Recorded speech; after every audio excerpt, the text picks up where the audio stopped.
criminal statements, statements of suspects, complainants, witnesses, and your investigation report. Those are the things you send them. So when you are doing your this thing, you take it there that you put questions to him and you refuse to answer. Thank you. Yes, please, any other question, I'll take them, but please just remember them or jot them down if you can't remember now. So move on to, that's it about obtaining statements for now. We move on to conducting investigation.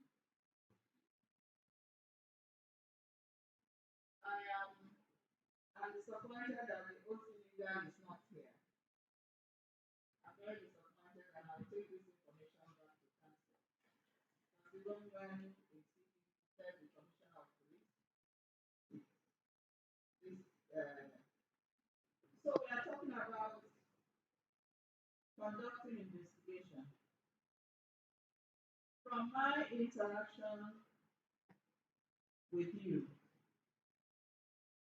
I realize that once a petition or complaint comes to you, and the complaint reads murder, for instance,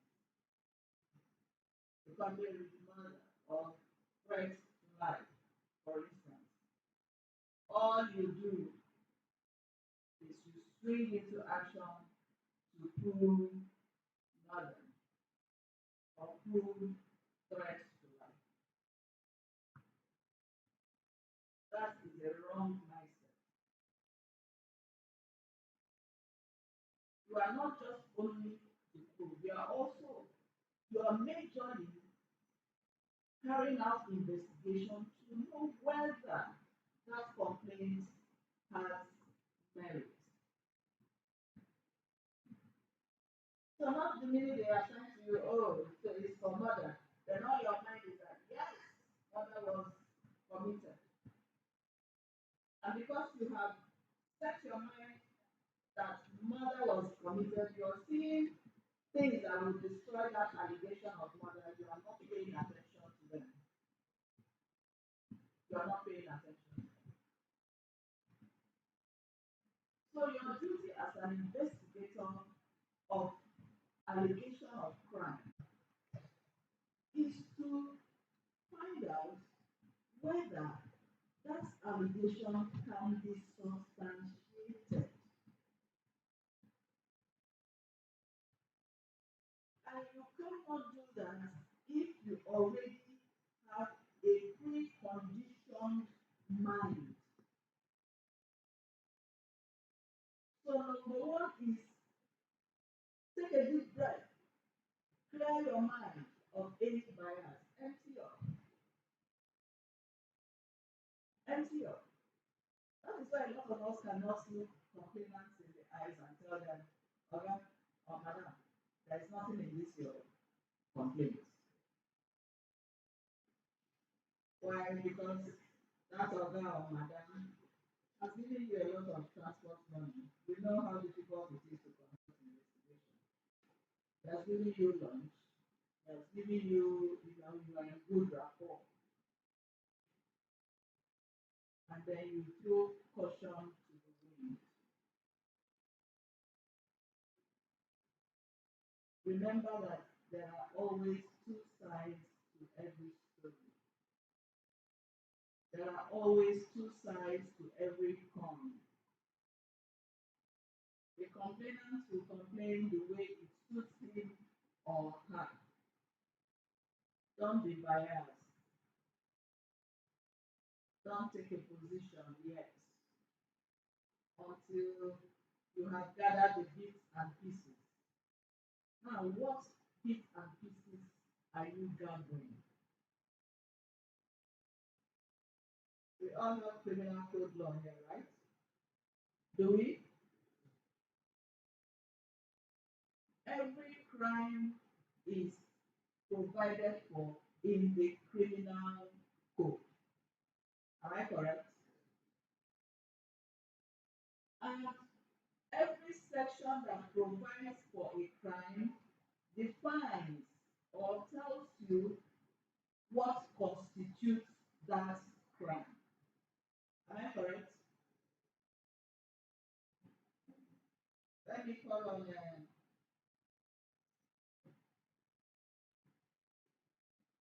quiet, working. Please, yes, be quiet, working. Leader, you are the leader. Thank you. Please, the rest seat. Thank you for your presence. So, please, can you tell me what constitutes the offense of stealing? As an investigator, you are investigating a case of stealing. What will you be looking out for? Thank you, man. One of the points, the property must have value. The property must be capable of moving, and the property must have honor. Thank you. These are the few at this point. Yes, we will continue. Orokiri, Orokiri, or somebody else. Don't mention what he has mentioned earlier. He has mentioned three. It must have value, must be movable, it must be owned by somebody. Yes. This, your worship, in addition to the point I highlighted above, the property might have permanently moved away from its original position taken by the owner. Yes. Is that all? Yes, and the property is taken by the suspect if alleged to the same crime committed, Yes. which is another person. Yes. Is that all? Yes, who can assist?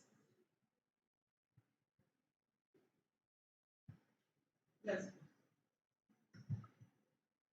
Man, I think the property is so moved.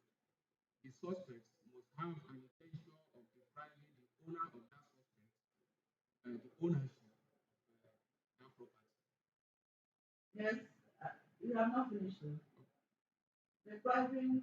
Depriving Uh, the owner, that's the actual owner of the property, mhm. the, Who wants to the, add? the as in the ownership of it. Who wants to add? Yes. Anybody? Yes, Your Worship. Yes. There must be intention to permanently or temporarily Thank you. deprive the owner Thank you. Not temporarily. If it's temporary, I will. or permanently, yeah. Not all. Not all. Okay, permanently Permanently. deprive ownership. And it must be the item must be Every capable. other thing they have said is Okay. correct, but that is the major thing. The permanent deprivation. Are we together, please? Are we together? The permanent, permanent. So a situation where I take your pen without your consent, okay? I take your pen and I travel. I didn't tell you. Pen has value now, is it not? The pen is owned by somebody, is it not? And it has been moved, isn't it? Huh? And it was taken without the person's consent. Am I correct?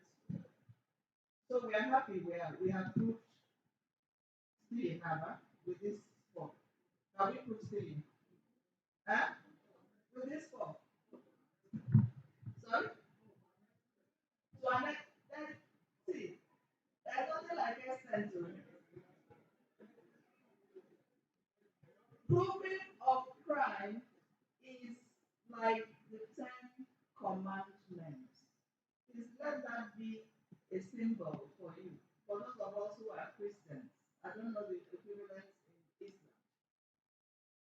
It's like the Ten Commandments. The Bible says if you fail in one, you have done what? You have failed in all.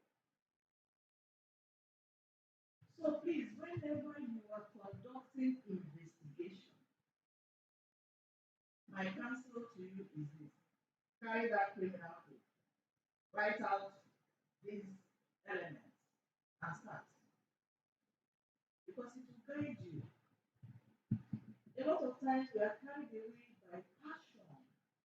The stories don't grab conviction. Stories don't give us. You can have a beautiful story, but you have lost the case. You can have a pathetic story, but you will surely lose the case if you cannot establish these elements of ingredients. Now, all of these things you have mentioned, the number one thing is that it must be done fraudulently. You must put the fraud.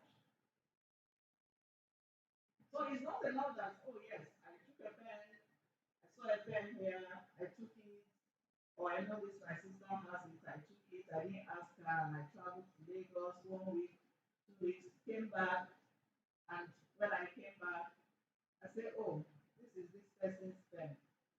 You now return it to her. Meanwhile, while I was in Lagos, she may have reported that her pen is stolen, right? I reported that her pen is stolen. And I have returned from Lagos and I came to look for her. I mistakenly took your pen. Here is your pen. But because she has already incidented, you don't want to listen to that one. So you're a thief. Or she gets angry and says, no, I'm not taking it, you stole it, you stole it. You know that that action of returning it has punctured your case. Because, yes, she took it. Yes, there was no consent. But you are not able to prove that that taking was by fraudulent means, and you are not able to prove that she intends to permanently deprive her of the ownership in that pen. Because when she comes to court as a defendant, I say, did you take this pen? Oh, yes, I did. Did you? But I inadvertently took it. When I realized I was already out of that jurisdiction, then I returned and gave it to her, and she said she will not stay. That defense has punctured your case. So you see why you have to be dispassionate. Get down the ingredients of the offense you are investigating. And please, cut down on the too many stories. Or even if there's too many stories, don't get carried away by the too many stories. Be looking out for the part of those stories that confirms these ingredients. Do you understand that? And now to further assist you, the Administration of Criminal Justice Monitoring Council has established what we call the Police DPP desk at the state CID. It's a test run at the state CID, and I'm sure the ACP can attest on how it has been helping. By the grace of God, we, we, we intend to move it to every formation and tactical unit. What is their work? Their work is when you conduct an investigation, after your investigation, you know, investigation is not something you just do at a stretch like that. If we are really doing the proper thing. Because there are certain things that will not be available to you at one moment or the other. So when you have done you've done out your investigation report, you submit it to your DPO who will forward it to that desk to look at your investigation report to ensure that your report captures all these ingredients and also the obtaining of statements that we have talked about earlier. So in a situation where you have done You're investigating stealing and somebody says, no, I wasn't there. I was at Kaduna. From my experience, some of you come to court and tell me I'm not investigating any matter in Kaduna. So that's why I didn't go to Kaduna to check the alarm. That is called an alibi.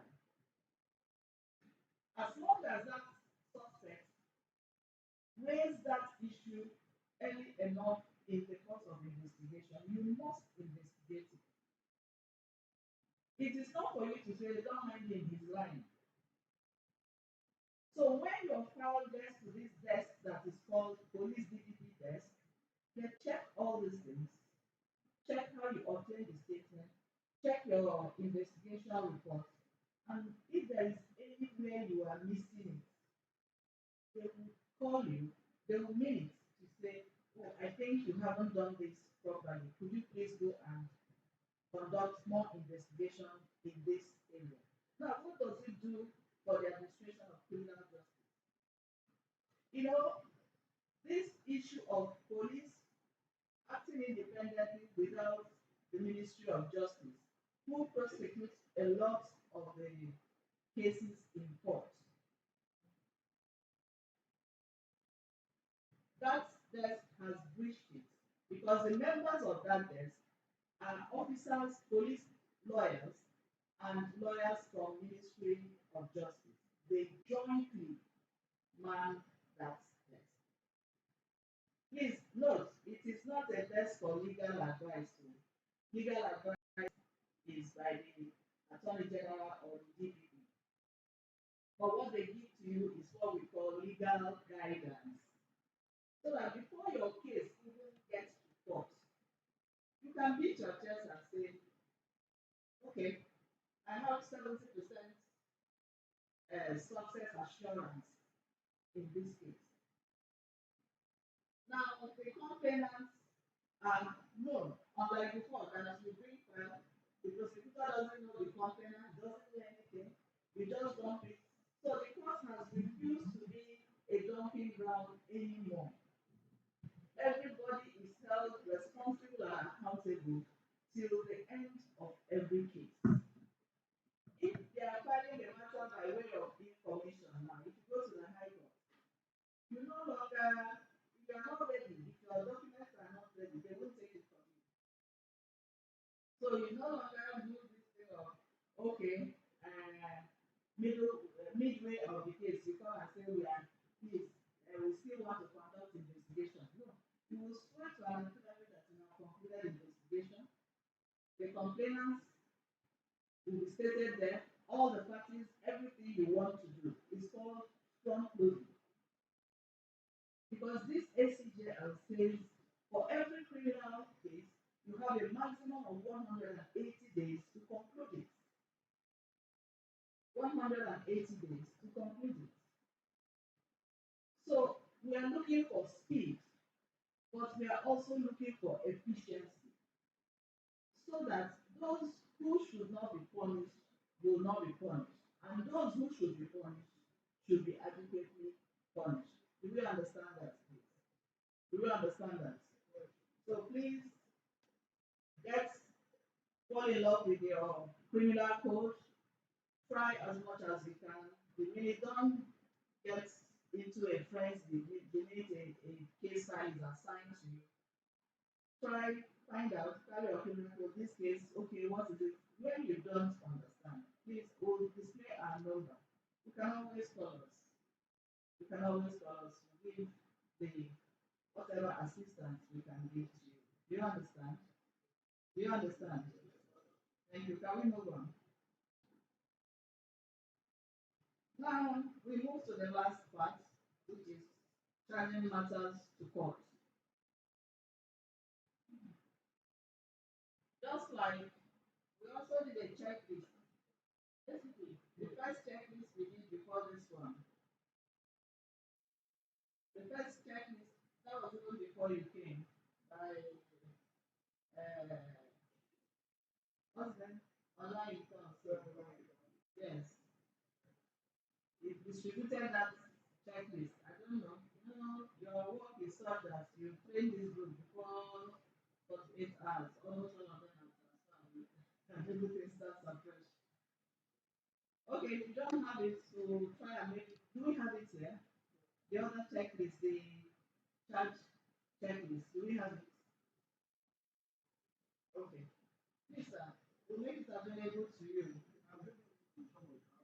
Not this one. There's another one, the one before this one. Yes. That one tells you the documents you're supposed to bring along to court in the course of filing a charge. For those of you, you know the police can also prosecute at the High Court, Federal High Court, Supreme Court, all of these things. You know the police has been given that right. Okay?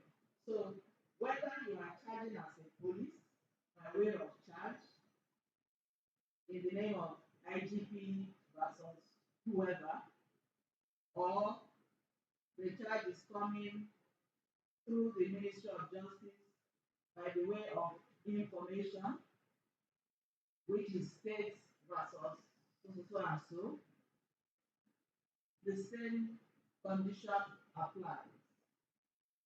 At the magistrate court, and then we'll also give you the one for the high court.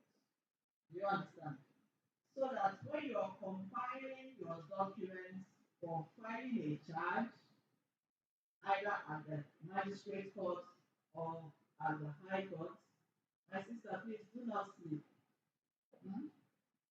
Either at the magistrate court or at the high court, you will know the documents you're supposed to go along with. What are the days when a suspect or a defendant is treated like a criminal by the police and the court?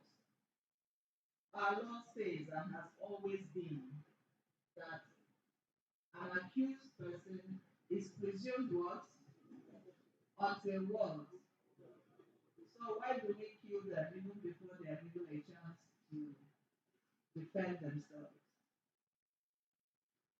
I keep saying it, these people are not your enemies.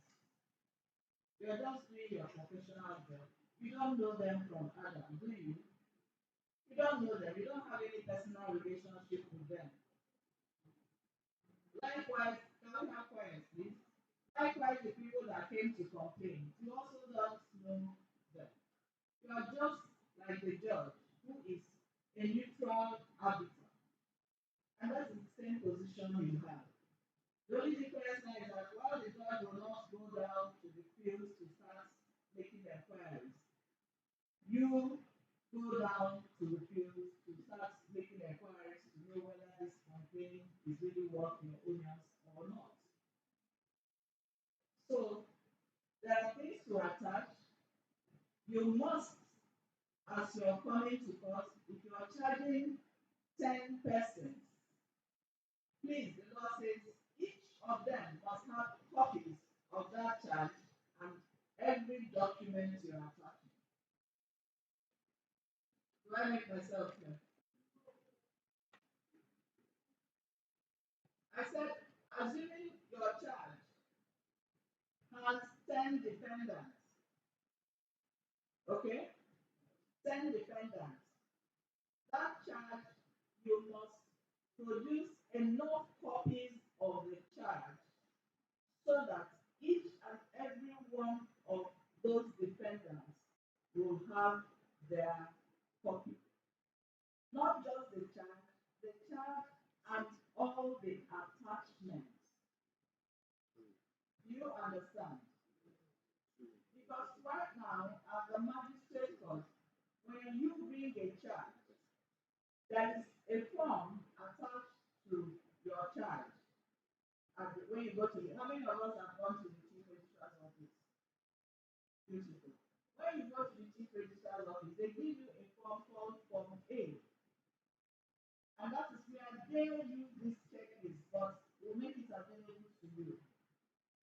So that you don't get to know about it at the point of getting to the chief registrar's office. You can, get yourself ready from your office before you move, because those are part of the things that delays the processing of assigning cases. So now they give you what they call Form A. In River State and in most states, thing that used to happen before that we call trial within trial.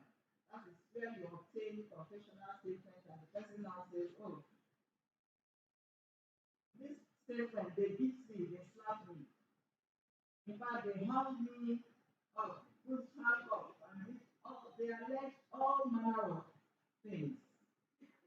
And the court wants to be sure that that allegation is correct or wrong. And in the old system, it takes us to what we call trial within trial. You know, a lot of times this trial within trial can last as long as 3, 4 years. Do I have a witness in the house? 3, 4 years. We are not going into the main case. Just that trial within trial. And you know the sad part? The same witnesses you use in proving the trial within trial are the same witnesses you will use in proving the main case.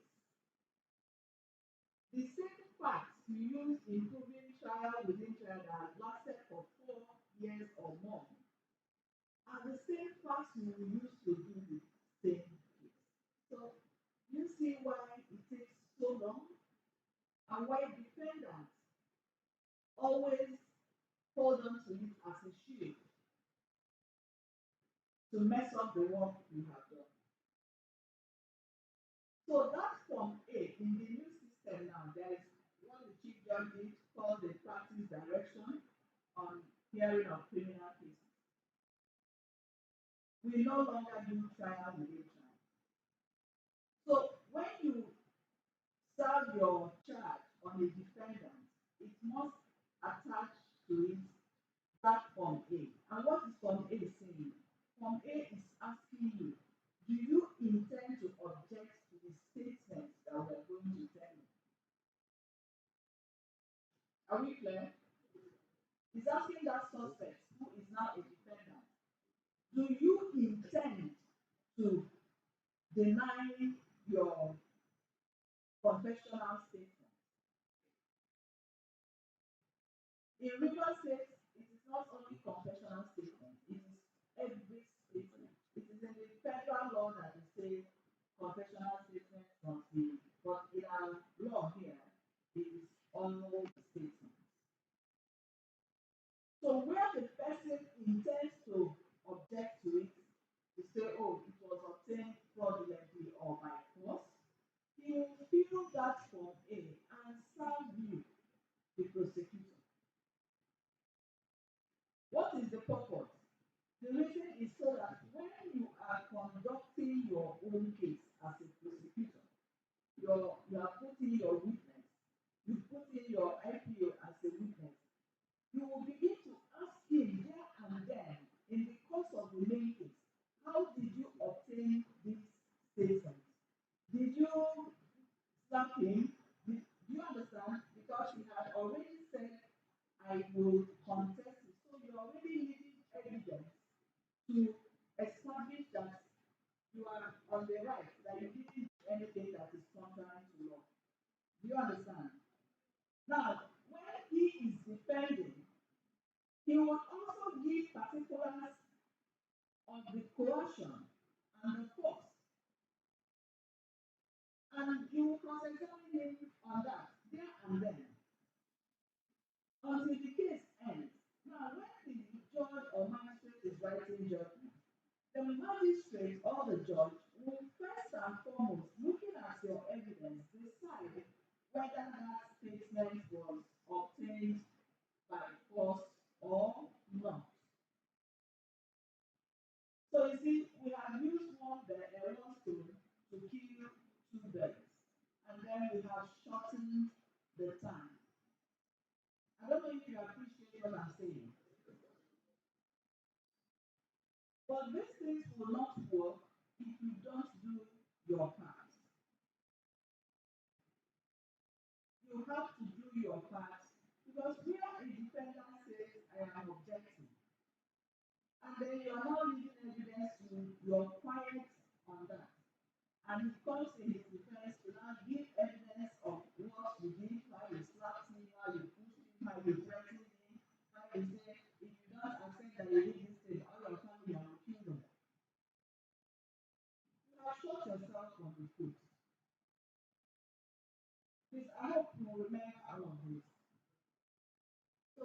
things, and the part of the checklist are the exhibits you intend to tender. So nobody is taking anybody by surprise anymore. And for the topic section, your drawings must be ready. They are all material. Do you understand what I'm saying, sir? The officer from traffic. Your drawings, everything you need must be there because remember, the defendant is presumed innocent until proven guilty. He has a right to present his defense, and he cannot present his defense adequately if he does not have materials. Okay? So all those things that used to happen in the past, where after 2 years, lawyer is coming to court to say, please tell prosecutor or IPU, I need a defendant's statement. It doesn't happen again. Because right from the beginning, you have attached all those things and given to him, and he will acknowledge receipts. Okay? And then, of course, this does not mean that if you have one particular that you cannot find, in the course of the trial, and you find out that there are things you did not remember to attach, and then now you want to attach them, please, you are at liberty to apply to attach them and also stamp it on the defendant. Is that understood? Do you understand this session? Any question, please? Yes, I can take your question. Yes, ma'am. Thank you, my worship. My question goes like this about enemies. So the suspect, the policeman on uniform, go across his way. Then actually, I'm I robber come from nowhere and shot him to death. So that enemy, That's policeman. yes, you're from uniform, go on his way. Command duty. I robber come from nowhere and shot him to death. Yeah. So the enemy, I say the suspect, about our enemies. That's what he said. Yes, Thank they are you. not your enemy. They can shoot anybody else. But it's true. Let's not be effective. They can shoot. Not to hear they shoot people. Don't they go to people's homes and shoot them? Is it peculiar to police? So what are you talking about? Those are the hazards of life. It is not the reason you have no excuse for going contrary to the law. Let me say, found out seriously. There is no excuse whatsoever for going contrary to the law. No excuse. Where you are directly or personally involved, there's something we call you recluse yourself because your passion will be involved. Let somebody else who is dispassionate do it. Yes. Your worship, you say that we charge the matter to high court, that there is a form that we have to fill, that we have concluded an investigation. I want to ask, in course of my investigation, I charged some suspects to court, and there were other suspects that are as alleged. Then I fill these affidavits that are concluded by investigation. I said, what happened when I later arrest the playing suspects? Thank you. That's very intelligent. When you later apprehend the fleeing suspect, you will also investigate them, won't you? Won't you? Yes, I will. And when you are done investigating, you file a charge. Separately from the one that I've already Yes. attested. Oh, yes. It's a new case. But the highest you can do is to ask the court to consolidate them. As long as you did not bring them at the same time. You ask, depending on which court you're going to, my dear, depending on which court. If it is a magistrate court, you can bring a fresh, in the magistrate court, you don't swear to affidavit. That is at the high court. But in the magistrate court, you can bring another charge to substitute the earlier one you have filed. That is what happens. You can't bring them, and because let me tell you why. Because when you find it at the high court, it's going to have a different suit number. That's number one. The identification number will be different from that first one you filed. So that makes them two separate cases, though they have the same facts. And that is why when you come, your next application should be, please can we consolidate or can I substitute so that all of them I cannot put them in one charge or information. And my second question is this. But do you understand the question? Thank you. Why is it that police is given 24 hours to produce a suspect in the court, and that same matter I'm using 24 hours to investigate, I will attend court more than 6 times for evidence? Why would you let me no? Why would you attend court more than 6 times for evidence? The worship. When I take matter to court, when my matter is called for evidence, I will go to court. They will keep on adjourning that same case more than 6 times. What is the reason? They don't adjournment is not as a matter of course. There is always a reason. What is the They reason? will not conclude it immediately. You give evidence, they will adjourn it. This another day, you go again, you continue from where you stop. They adjourn it, go again, they continue it. Maybe cross-examination can take up to 3 sittings. Okay. When you went to that court, is your case the only case on the court list? No. I said we have to be. I'm asking you now. Is your case the only case on the court list?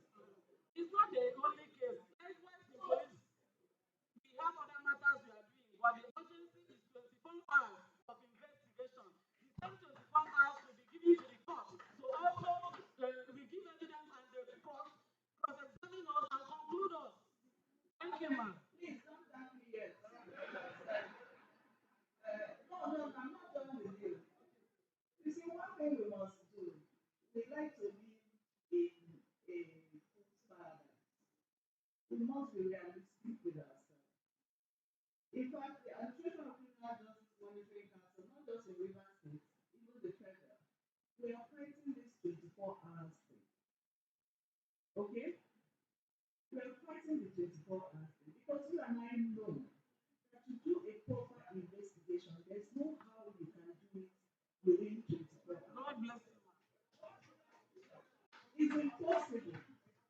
But you know, because we are too subservient in this country, garbage in, garbage out. It is so in other countries. Why? Even in other countries, it's not 24 hours.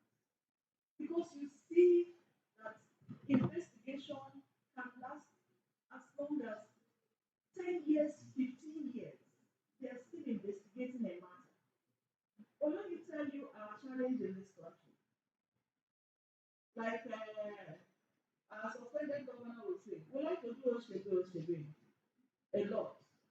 And by doing that, we strain ourselves and twist the whole narrative and it becomes a big problem. Some of you come to court, you can sit here. I know, though you're an officer, you don't have the energy around.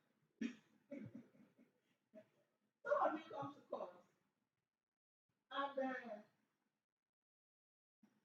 they ask you, why is, why? Saying the complainant said I should charge it.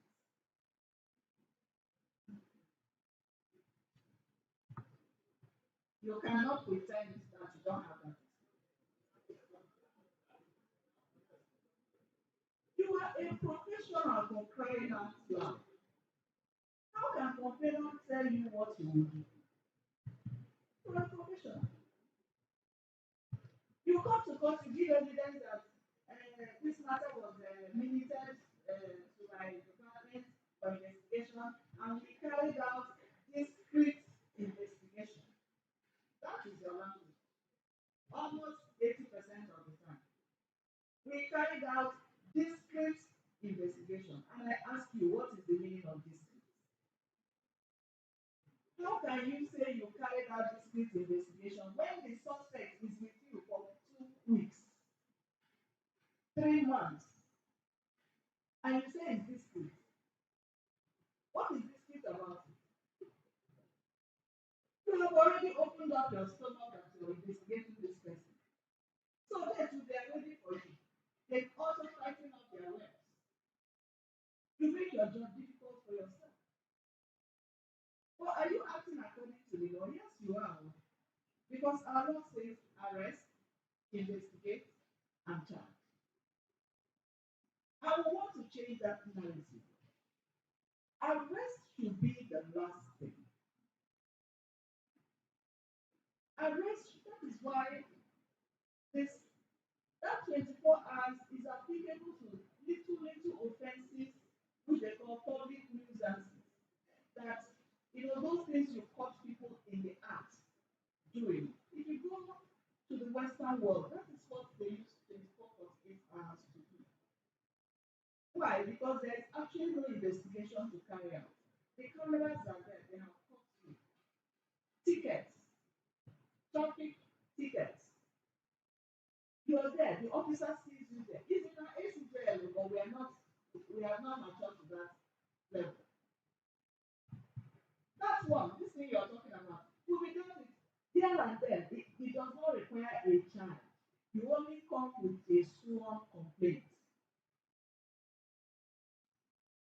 It doesn't require a charge. It's there. But you see, we have not, our whole system is purging. So you first of all arrest me and keep me there and now start investigating. You have already alerted all the people I had deals with. Assuming it's a criminal thing, or assuming I murdered somebody, now is arrested, God forbid. This person, all my tracks are being covered. And it becomes a Herculean task for you. But you can actually investigate me by being my friend. I won't know. We'll go out for lunch, you make me your friend, and I'll be gisting fast. There's something they call agent provocateur, isn't it? You begin to say, you know that my friend was selling Indian hemp. You begin to say, guy, I have stuff to sell you. Before you know it, he's really out. You all have the evidence you need. He'll be shocked the day you come and say, Mr. Brown, you're arrested, you're being arrested for so and so and so, and then you read the caution to him. You say, no, you mean you're in court? You've done your work. Stress free. Oh yeah, the minute you have complaint, your team, group, they are carrying their AK for 27. They enter one. Everybody must know that something is going on. So just like you're coming to, that is how the people on the other side are also packaging themselves so that I remember they are not obligated to make statements. Does that answer your question, madam? Yes, please. Yes, sir.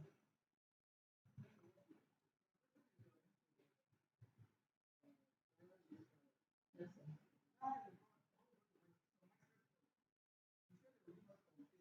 Yes. Any of the documents tendered. Now my question is Not this. any of the documents. Okay, the whole of Statements. The statements of the defendant objecting to the admissibility of the statements of the defendant. okay, reason. That this statement was not obtained voluntarily. Okay. My question is this. Some of the magistrate court, we are now doing a witness deposition on this. Will the prosecutor make those information available to the IPO? In case when he's writing his witness deposition of both, then he can cover those areas or give reasons. Yes, the prosecutor ought, if you serve Form A and then if you serve Form A and the defendant responded, because the defendant has to bring it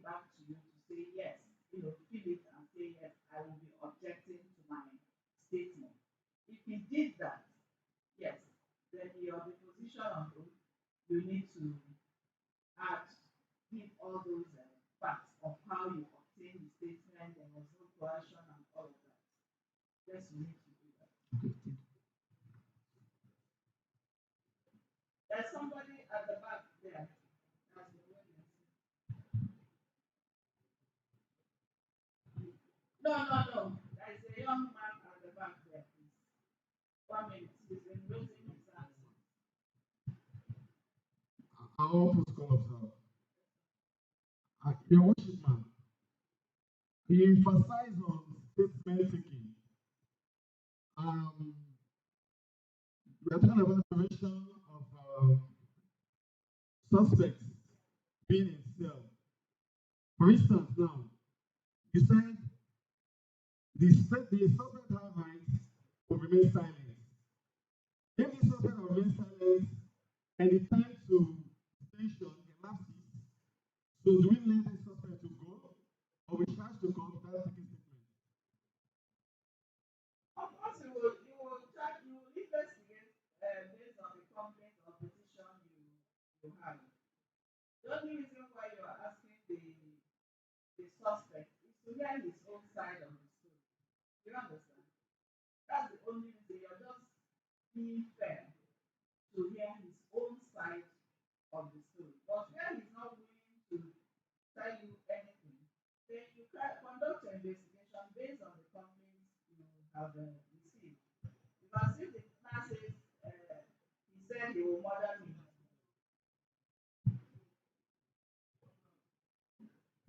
can I go on? If the man says, I'm answering your question, sir. If the man says he said he will murder me, he must have, in the course of making his own statement, volunteering his statement, he will say this person was there, that person was there. So you go and you go to the scene of crime, conduct your investigation, whatever you find, that becomes what your findings will be and your recommendation. If those people he mentioned confirms that yes, he actually threatened that, fine.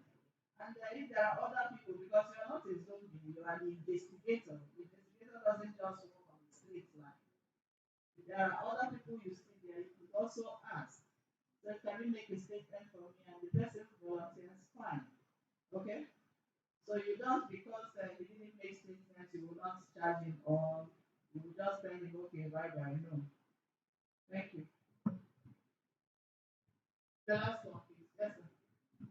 Okay. Good afternoon. Good afternoon, sir. In the area of charging suspect, there's an area we have been lamenting upon in a situation where we cannot complete our investigation within 24 hours, Yes, sir. as stipulated by the law. Is it statutory for the police officer in charge of the investigation to apply for continuation of detention of the suspect in police custody? That is one. And if it's statutory, if it's case, the case is not established upon which the allegation was laid, then and it comes a situation where you discover that the offense or the allegation level against that suspect cannot be established, what will be the action of the investigator? Okay, sir. The number one question, if you check your agenda, it is there. But I'll just tell you, yes, you can apply, but you get details when the next speaker comes up. But concerning your second question, where you have investigated and the allegation is not substantiated, you simply do a note to that. When you have investigated this matter, there is no prima facie case established against. I've had quite a number of it. In fact, basically, you sent me one recently that there is no prima facie case established against this defendant. It's as simple as that. You put it in your, that you don't need to come to court for that. It is in your record, and you give a copy of that your report. That's your conclusion to the complainant. You start it on the complainant. Thank you. Yes,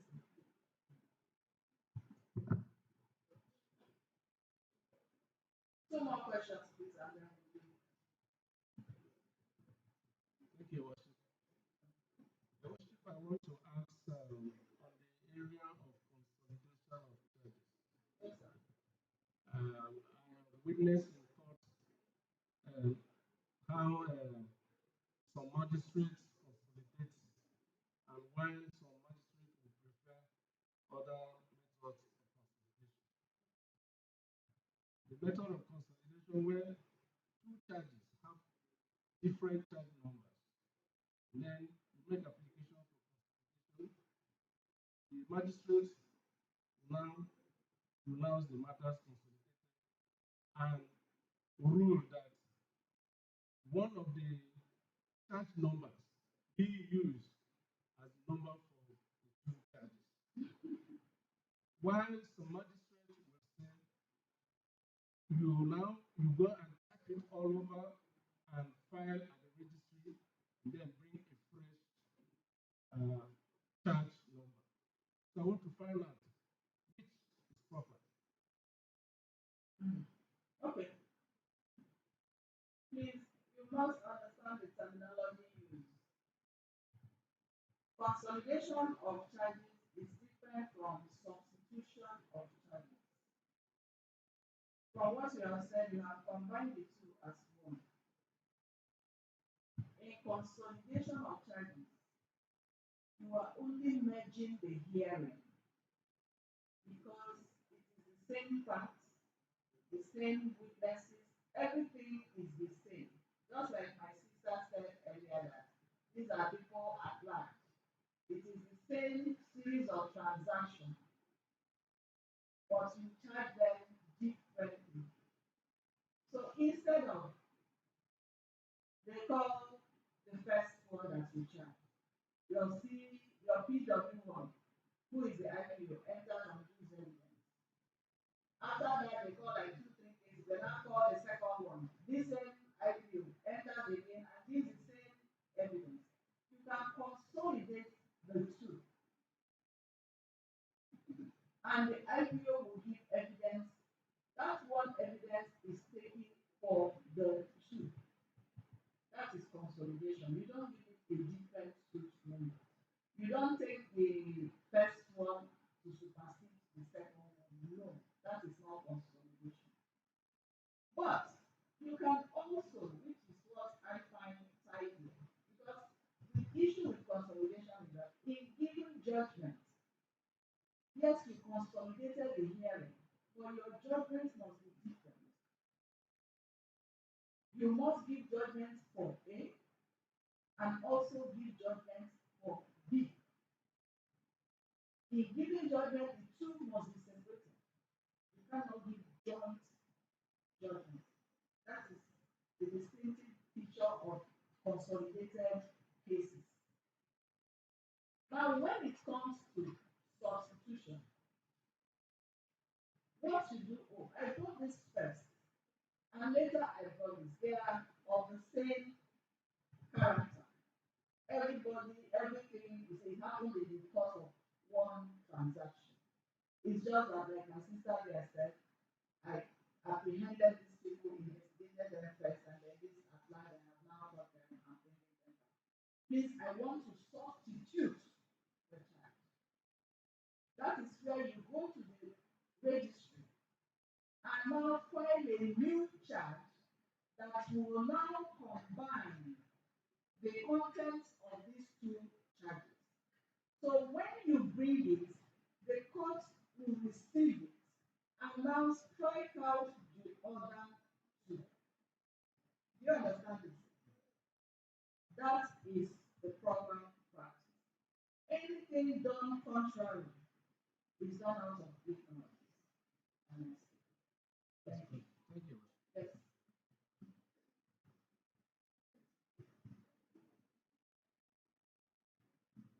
Good afternoon, Your Worship. I need a clarification on this word because when it comes to law is technical, it's technicality in winning some cases. The word obtaining statement. It is right to use the word in giving evidence. Is it right in using the word obtaining statement in giving evidence? Because the word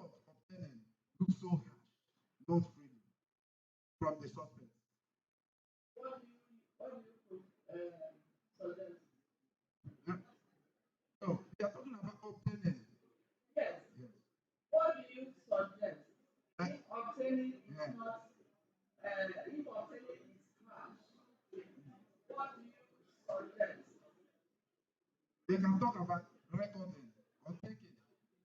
But when I talk obtaining, it looks as if you look under duress, forcefully.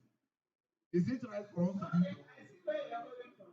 Obtaining by false pretense. It's, it is very correct. It's not hard. That is why I say empty yourself. The word obtaining has a primary definition before it came to law. Alright? The word obtain. I can obtain permission. Do you receive permission? You obtain permission. Okay? So that word has its ordinary meaning of receiving. Of receiving. That is it's not the criminal meaning of fraudulently taking. So yes, you can obtain statements, you can record statements, they are all correct. Thank you. Yes, sir.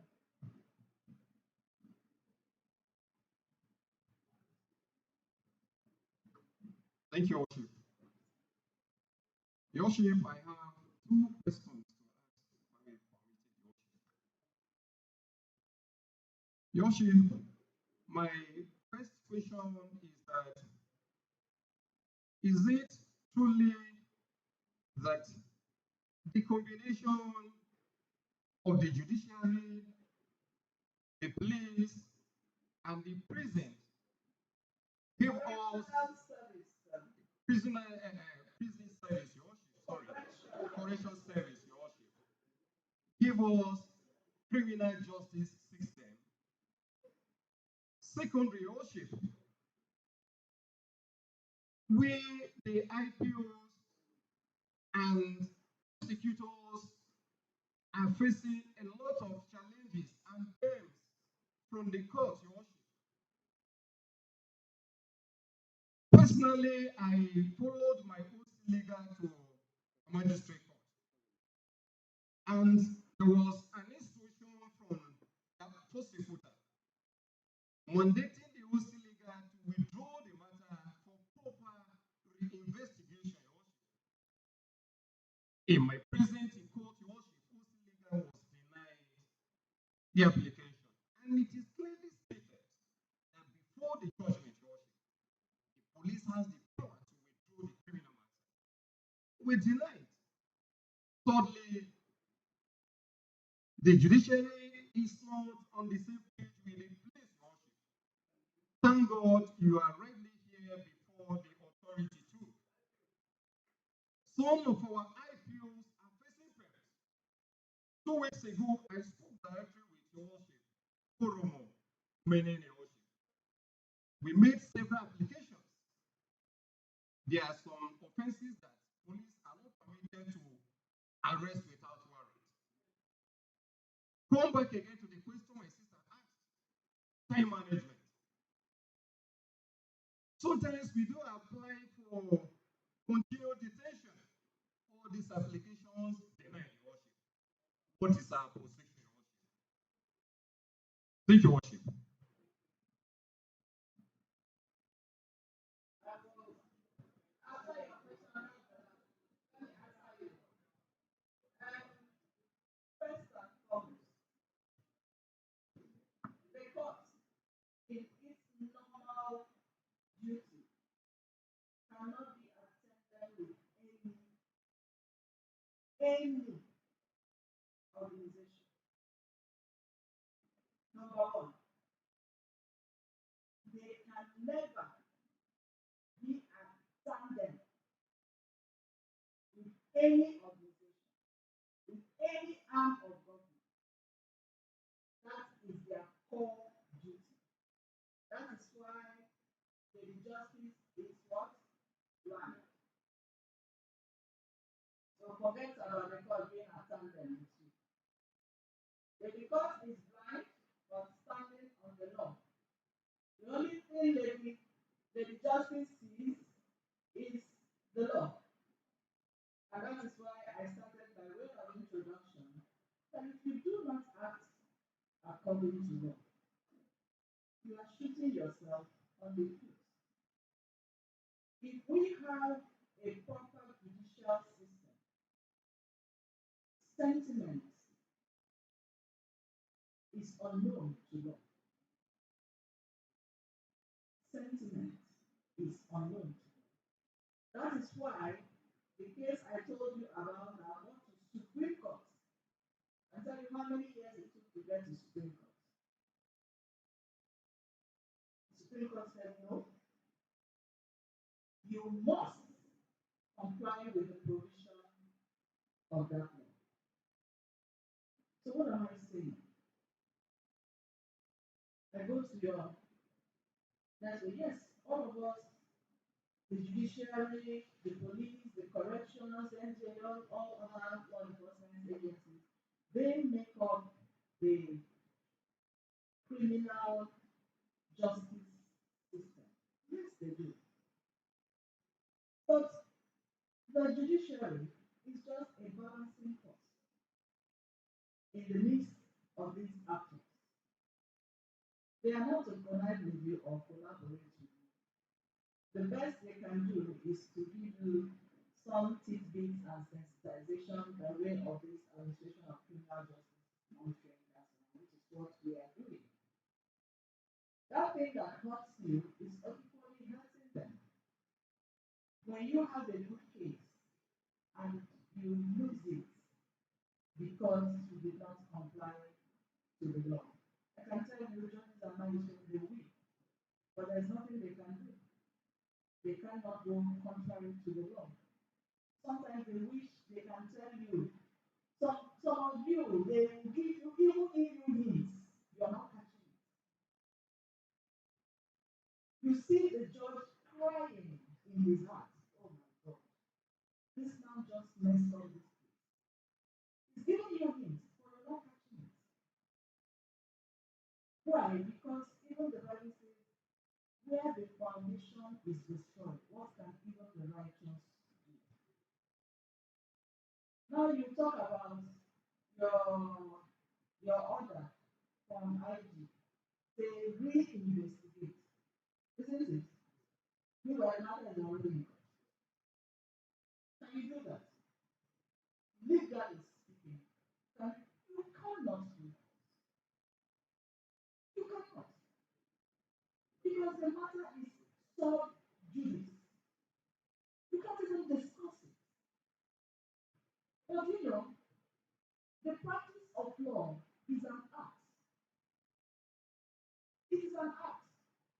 Instead of coming to court to say, oh, my IG, because you have your own internal ways of administration, isn't it? It is not the judiciary's business. Their business is to, whatever you present before them, to check whether it is in line. I'm talking now, you are listening. Like you won't go and complain again. To ensure that it is in line with the law. That is the sole duty of judiciary. Now your IG has given you a directive for whatever their reasons are that this matter was not properly investigated or something, whatever the reason is. My dear, you don't come to court and start divulging your internal issue.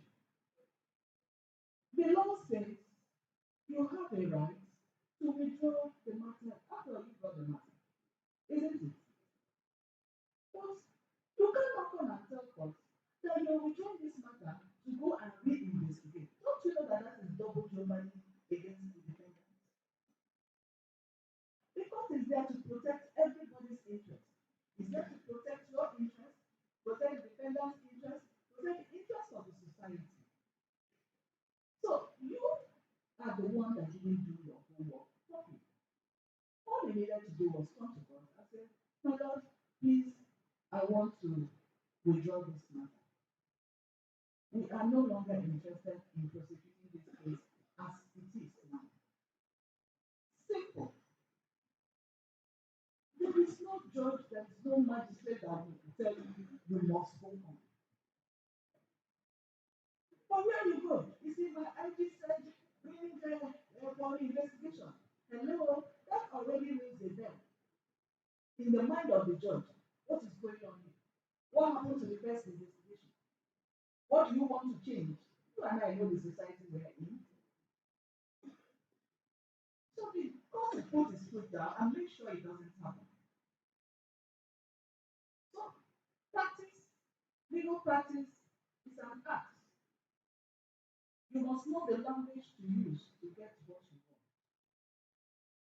If you deviate from that language and say another thing, every word you say carries the meaning and carries procedure to treat. Do you understand what I'm saying? Now, on the issue of continued detention or warrant of arrest, in fact, I think last week, yes, either on Tuesday or Wednesday, I refused one of the applications for warrant of arrest. Why? There is a petition of one allegation, I think something, there are several allegations, but part of the allegation is perjury. Several offenses were alleged, but it has about 4 offenses alleged in one petition. And one of it is perjury. And a police lawyer filed application for warrant of arrest because for a case of perjury, you cannot arrest without a warrant. My dear, when I looked at his affidavit, the things, the facts you want to use, complaint, as the facts stated, are all related to cases, not just one, more than 8 cases that are pending at the High Court before different judges. Before different judges. And you want me to issue warrant of arrest? I will not. I say, listen, the best I can do for you, perjury requires warrant of arrest. You can see now, even by I don't get an opportunity to bring the judgment because look at the things you got. It has nothing to do with it. These matters, you mentioned them, gave their suit numbers. They are still, judgment has not been given. So how do you now determine that this person has lied when the judgments in those cases have not declared that he lied? I say, but there is allegation of defamation of character. There's allegation of assault. Please go ahead and investigate these people for the other alleged offenses and leave the one for perjury out of it. That is why I tell you that your duty is not to confirm stricto sensu petitions forwarded to you for investigation. You are there to look at it, scrutinize it, and know what to do. I think that's all. That's your question. Does it answer your question? Do you understand where you fell? I'm asking you, so you're tired. No, the court is not pleasing. I'm asking you, do you understand? No, if you don't understand, The only aspect I didn't properly understand is one of withdrawal of the case from the court. I briefly read it under the Criminal Procedure Act that mandates the police to withdraw the criminal matter before the judgment. that's correct. And I have said here that you have a right to. Yes, Your Worship. But your reason must be cogent. It's not automatic. Read that section again. Oh, please, Your Worship. So if you come and tell the court that your ID said,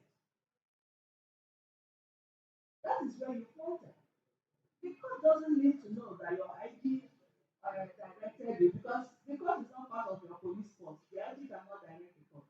Stop, please, So Your all Worship. you needed to do at that time was to simply say, my lord, I applied to the judge's charge. We are no longer interested in going on with the prosecution of this case as it is. Simple.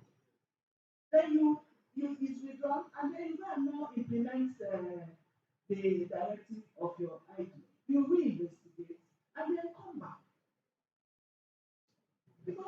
was just a withdrawal, it does not preclude you from charging the person again. Here's the last one.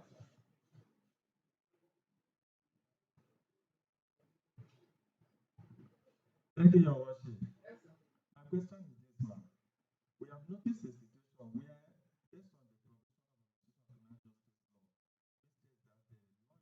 Constitutional Criminal Justice Law, which states that the lawyer of the suspect should be in attendance during statement taking.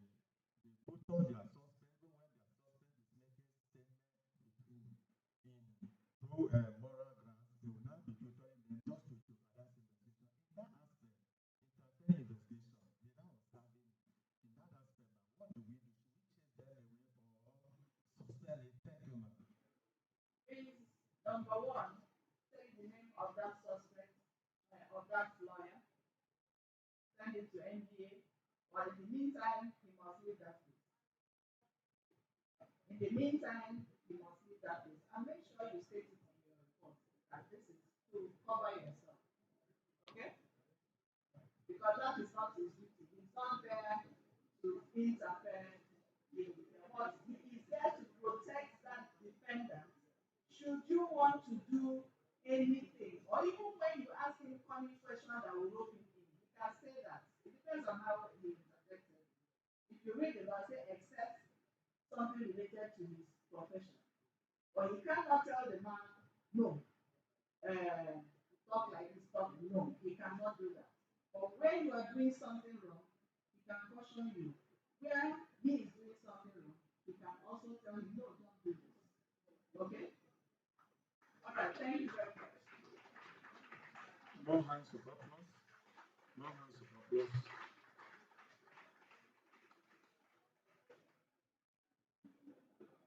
I think from our observation, now we need to stretch ourselves for 1 minute so that we will not be catching up with sleeping.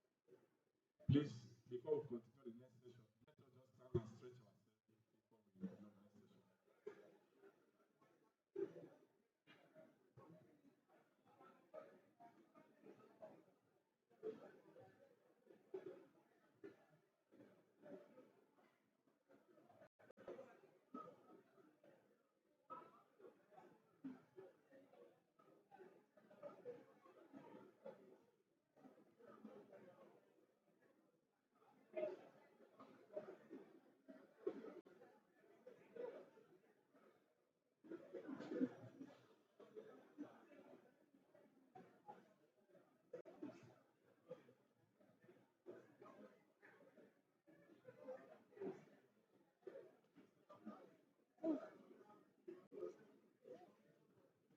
We are not fully in the full break, just to stretch ourselves, and then we continue immediately.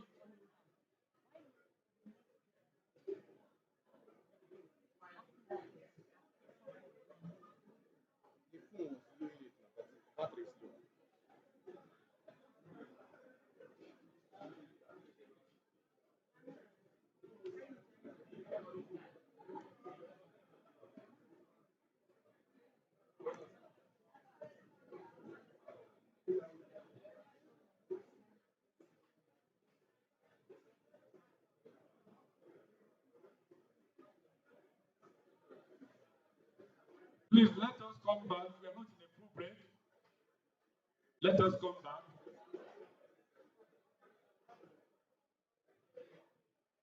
Let us get back to our seats, please.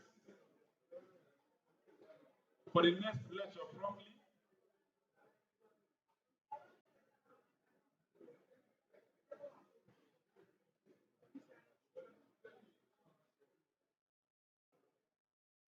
Please, we are to begin the next session. Please, can you sit down?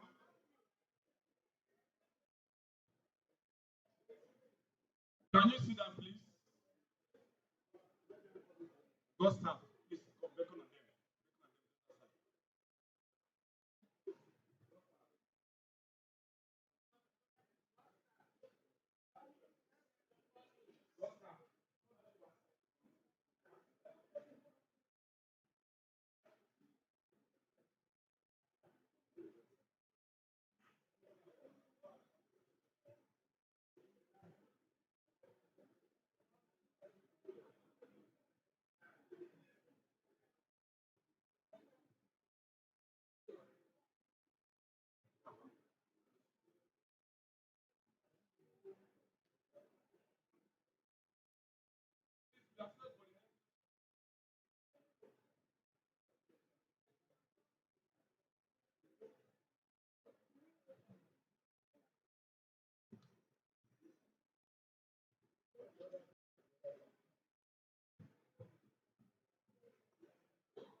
Okay, while we are waiting for those that are stretching their legs, the next lecture will be taken from Ogene and Ezekwe Expert, and we should be treating the topic on arrest and detention protocol. Please join me to welcome the next resource person. Please, can you put your hands better?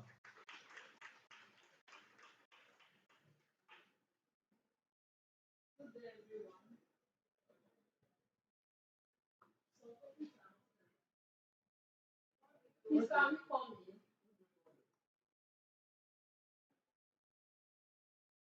Good day, everyone. I'm going to stand on the existing protocol. I also want to thank the Executive Secretary of Additional Criminal Justice and so His Worship, the first speaker, for giving me this privilege. I call it a privilege. Thank you, Your Worship. I hope we have learned a lot from the first session. It was really an interesting session. I also learned a lot. Time has been fast spent, so we are just going to go straight to the point. In this session, we'll be talking about arrest and detention protocol. Arrest and detention protocol is going to be an interactive section. I'm going to follow the steps of my boss, His Worship. I'll be asking questions just to know, not to invite anybody or to make anybody feel bad, but it's just to know how far we understand this topic. So we are going to go straight to the point now.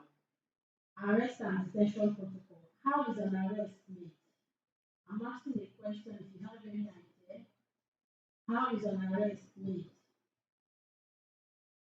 Anybody?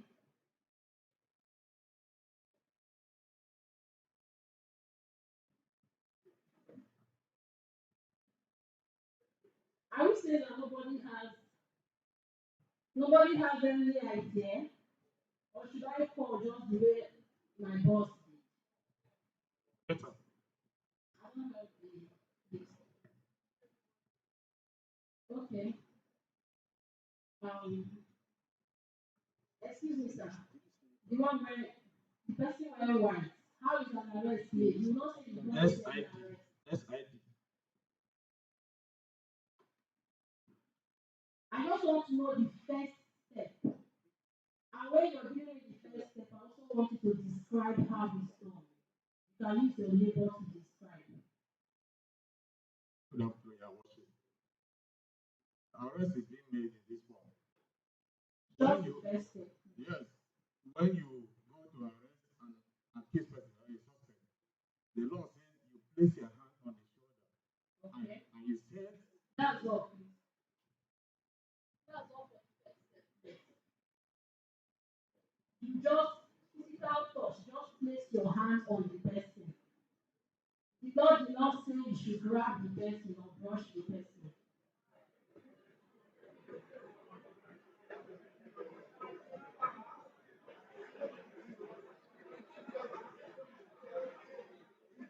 The Lord says physical touch. That's all.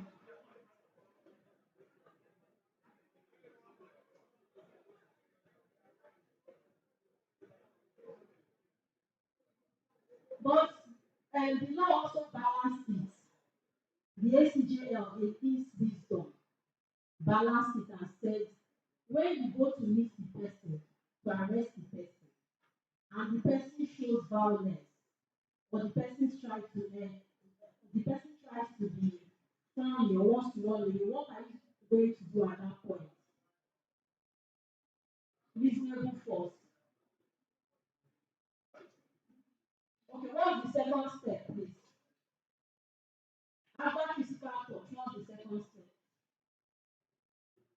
What is the next thing you are to do? Anybody, please. Sir.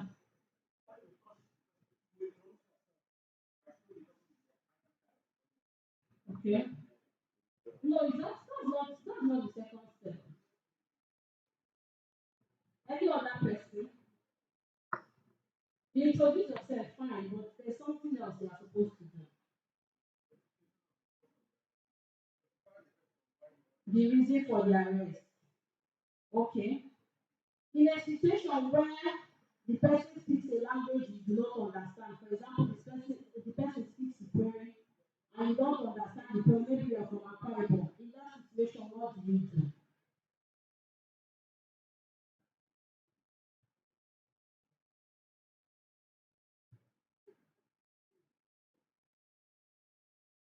So, In terms of language, it will come in when taking a statement of a suspect. For instance, you want to take a statement of an Hausa man and he does not understand English. Excuse me, I'm coming. I'm coming. You want to take a statement of a person who is speaking an Hausa and you are a police officer. You look for somebody who is an Hausa person. So you interpret to the person that I am a police officer. I want to take your statement. I'm speaking English. This person will be interpreting to you.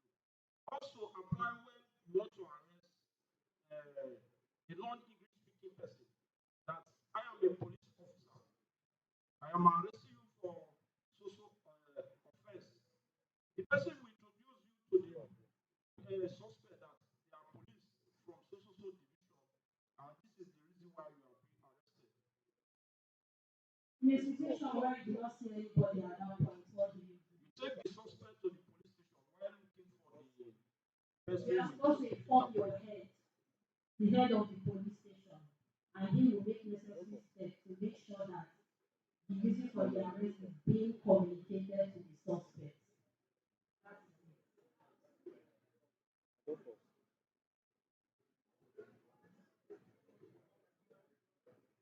Hello.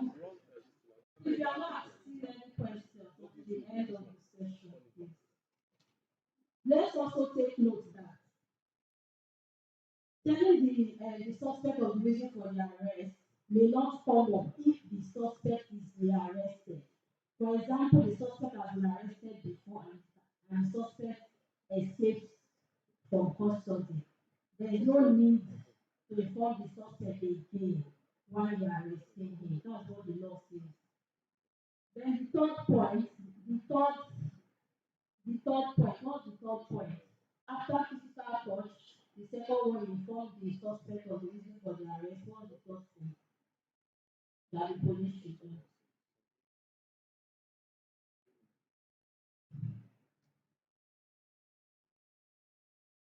Nobody. What's going on, please?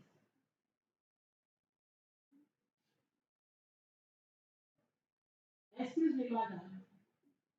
Excuse me, madam, please, can you answer the question?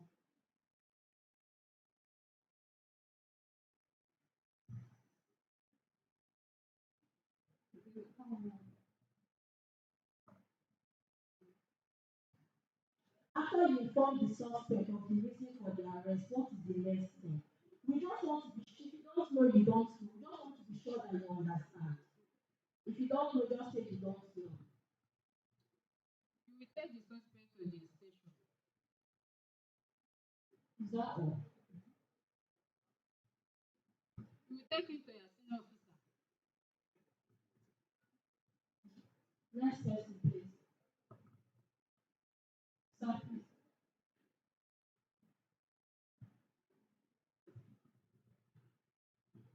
After informing the suspect of the reason for the arrest, you also place the cautionary word. Yes, caution.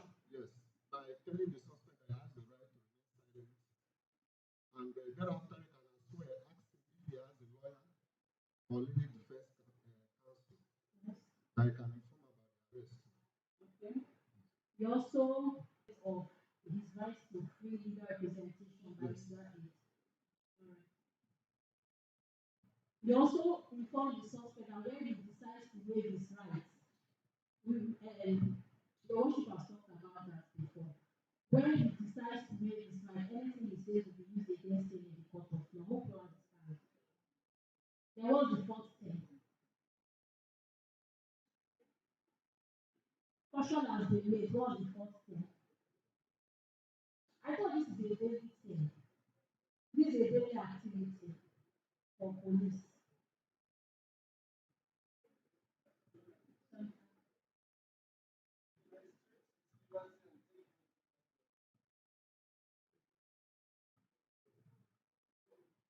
I think you restrict his liberty and then you take him into custody. And then you commence your investigation. What about his next, his relative or next of kin? Who informs them? That is when he is taken away. When he's taken to the police station, that is when message can be taken to his relatives. In the process of obtaining statement from him, then they can reach any of his relatives of his mind. Who pays for it? Who pays for informing the next of kin or relative?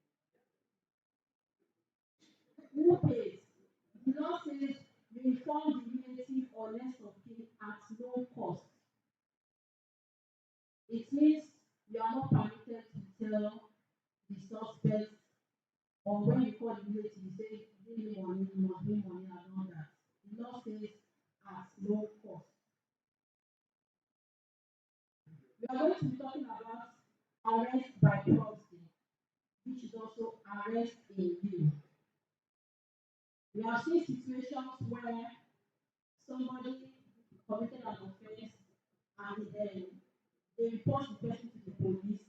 The police goes to the person's house and the person is not around. The next thing they do is to carry the wife or the friend or the neighbor.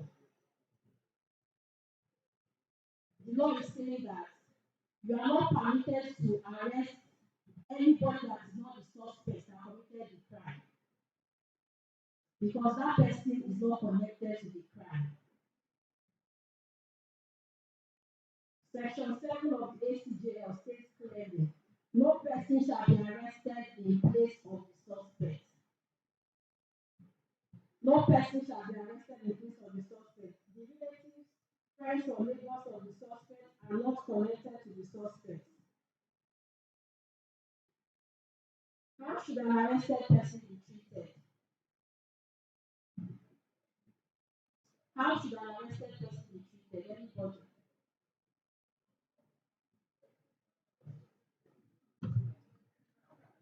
All these questions I'm asking are based on the things that we have seen and we have heard in this agency. So that's why I'm asking. How is an accused person? How should we treat an accused person? Upon the arrest of a suspect,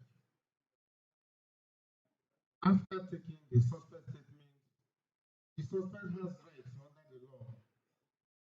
One, the right to be fed, the right to be kept clean, the right to have access to his or her lawyer, and someone that told the relative too. So all these rights must be accorded to that suspect, because as I have earlier discussed here, the suspect is presumed innocent until contrary is proven. Thank you. The suspect should be treated with dignity. Dignity. You have to take into consideration section 35 sub 2. I don't, is it funny? Why are you laughing?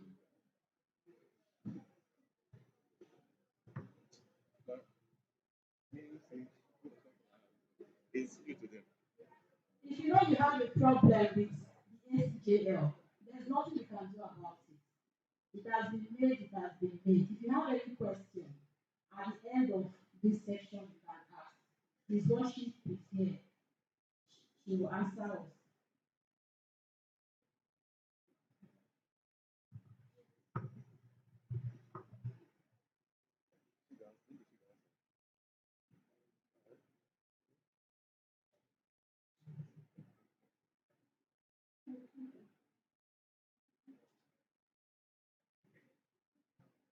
In order to balance it, I would like to point out that certain offenses emanate from civil. Okay, sorry. We're supposed to talk about a police is not permitted to arrest a person based on civil contracts. We have seen situations where husband and wife is having issue and the wife will go and report before you know the police has gotten to the house to arrest the husband. Or situations where contractual agreements or a landlord and tenant matter, it does not involve the police, please. It is civil. Police does not have any business with landlord and tenant matter. Any matter civil at all. The police does not have any business with it. I want to encourage us in a situation where complaint is being made in the police station. I know that it is a civil matter. The best thing to do is to direct the person go to court. Because by the time we start telling them this matter is civil, don't come here, go to court. The public will be enlightened. They will know that civil matters are not supposed to be taken to the police station. But we also have to balance it. You know that there are some situations where crime emanates from civil matters, like fraud, forgery. Most of them emanate from civil matters. Or in a situation where two persons enter into a contract, as a result of that, maybe somebody assaults the other. In that situation now, the police can investigate into that matter. The ACJL has balanced it.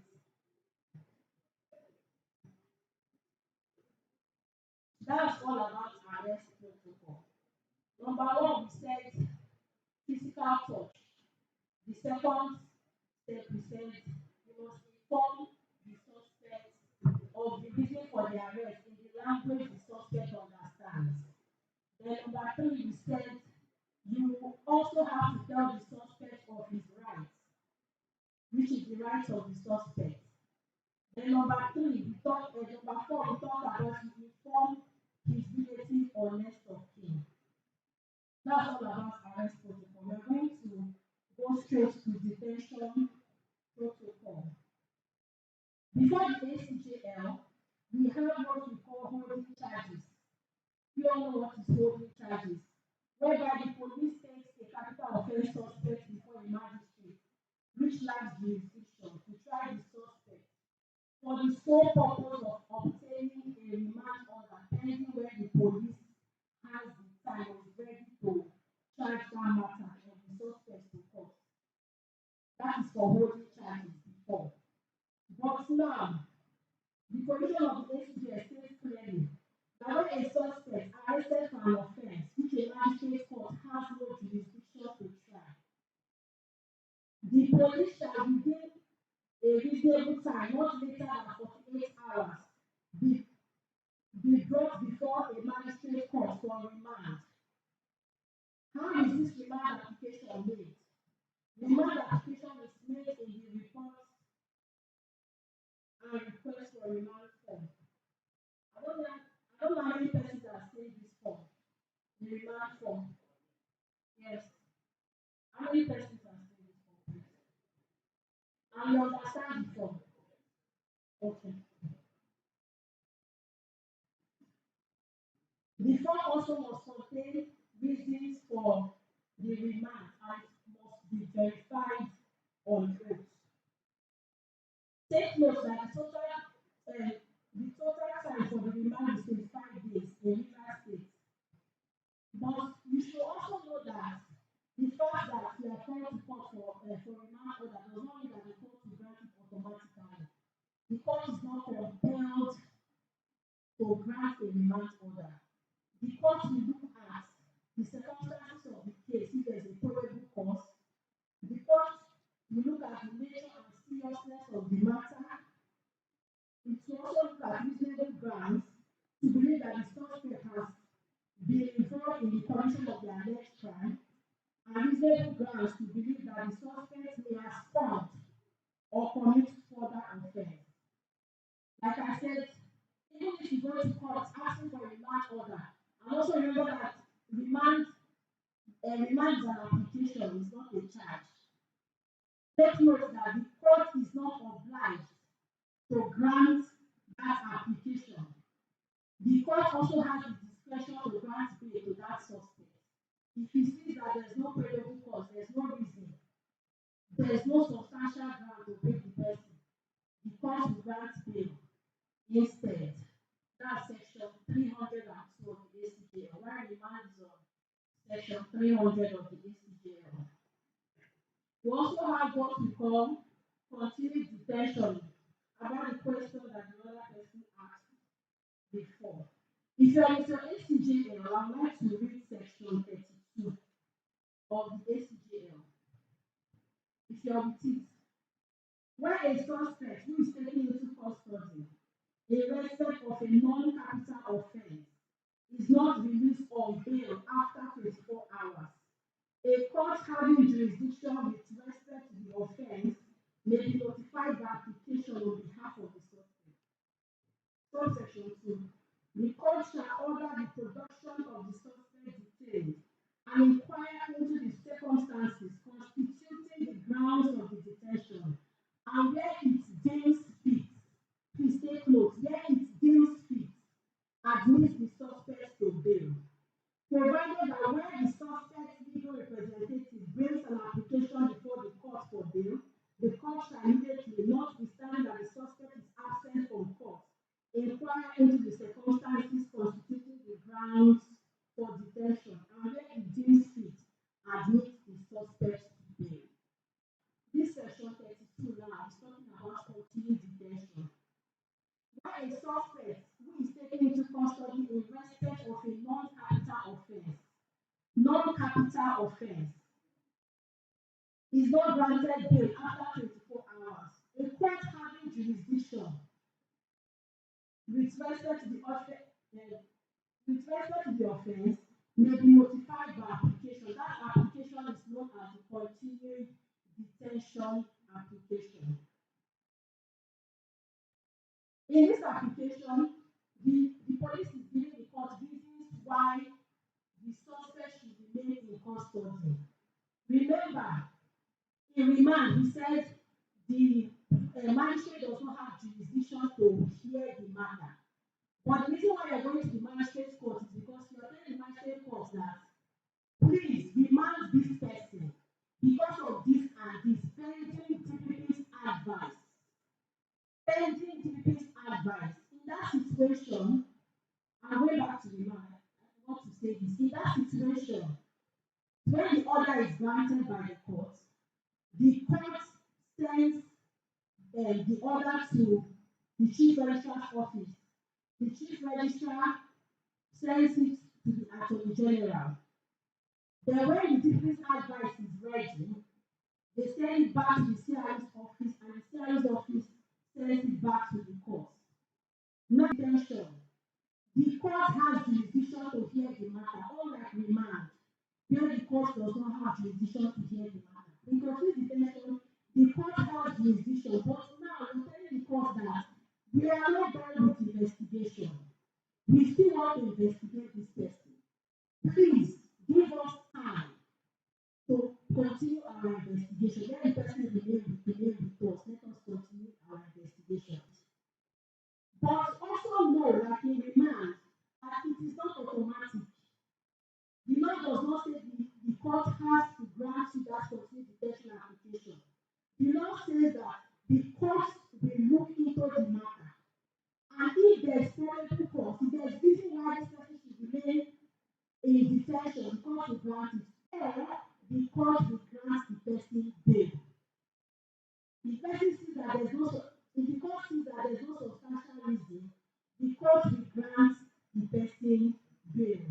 I hope I'll be able to distinguish the two. Do you understand? I'd like somebody to tell me what I just said, please.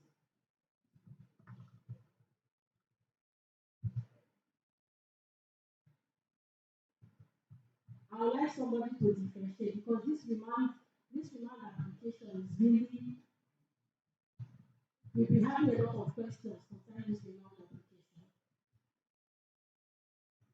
Thank you. You said remand continuous detention is to ask the court for extra days to investigate the case when investigation is not concluded. While Yes, you're correct. Thank you. Are you asking or you asking me a question?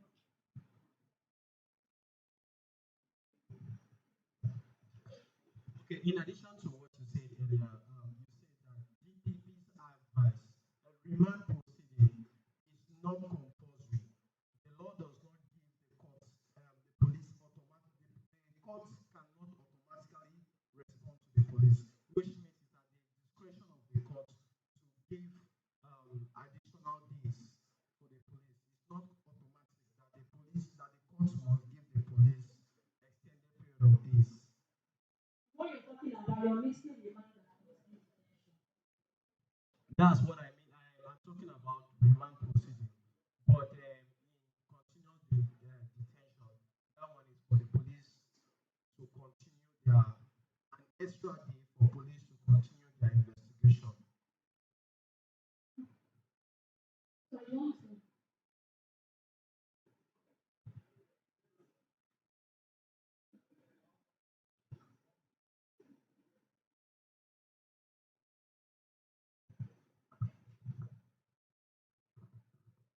Okay, sorry, my worship. I I'm want to. not I'm not yet Okay, sorry. magistrate. I know. I wanted to because of the point you made concerning the continuous detention, that the court has right to inquire, and the court has right to also order that the defendant or the suspect should be granted. So in this case, that there's no formal charge before the court, the police is just making an application before the court. Now, if bail is granted, is the court saying the suspect should be granted at the police station level, or the court still have right to give the suspect bail at the court when there's no formal charge? Please let your worship answer the question. Since you're talking about courts now,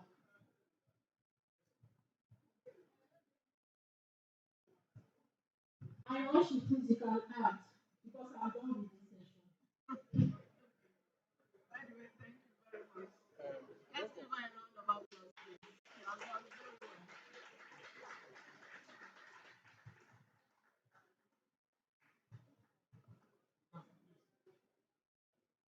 Thank you, Ari, for that wonderful training. That's really wonderful.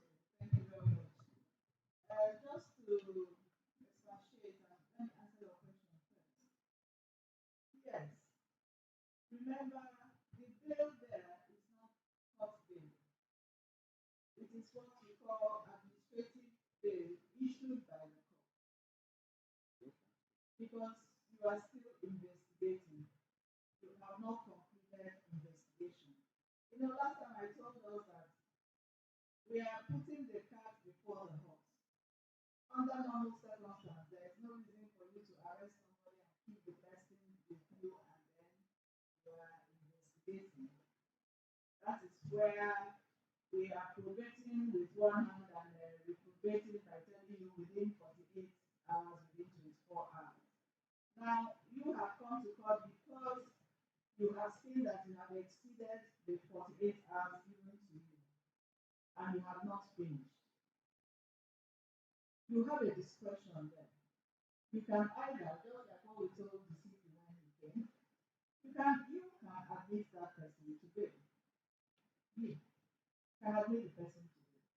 So when you don't do what you are expected to do and you come to court, the court looking at it holistically may see reason with you and tell you, okay, go ahead, continue to keep him.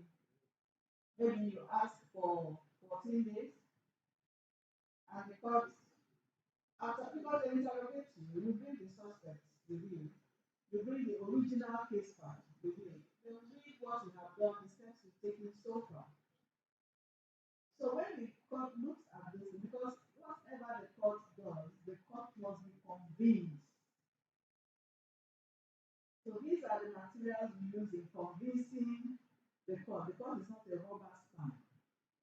So if the court is convinced that by the nature of the offense and the steps you have taken so far, yes, I think you are right that you need another 10 days. They will grant you 10 days.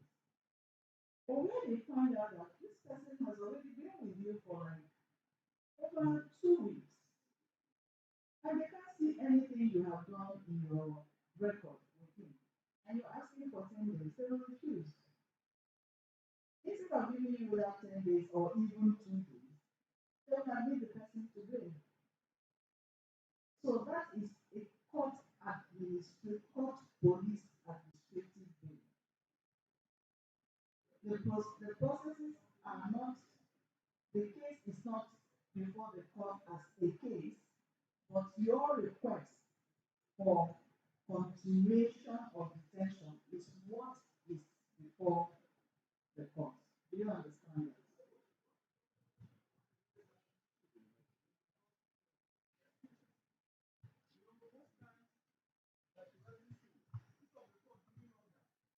That go back, the court is rejecting this application based on this. Go back and release this suspect. No, no, no. The court will not tell you go back. The court will admit the person to bail there To, and then. So you go and enforce it. yes, my worship, but the court now will enforce even the process of the bail, Okay. admitting the person to bail. I see what you mean. We'll handle that with the judges and magistrates. Thank you, my worship. Thank you. Please, I have a personal question on that too. Based on experience, most time suspects admitted to being in court while the investigation is still on. Most time, some of them refuse to show up to the police for continuation of that particular case. What do we do in such case? That is why we say you go and execute that bail. There must be surety to every bail granted, isn't it? There must be a surety to every bail granted, is it not? Yes. What is the duty of the surety? He is under obligation to provide this. You are not listening now. He is under obligation to provide this suspect whenever he needs them. So where he has defaulted, you sue him. You go after him and sue him. Well, to expatiate my question a little, Before you expatiate your question, remember that we are not in a perfect society. People will always be people. Police will always do their work professionally. I keep telling us here, you have arrest to make. You go there and you see that this is a very hostile environment, and you're still pushing your head.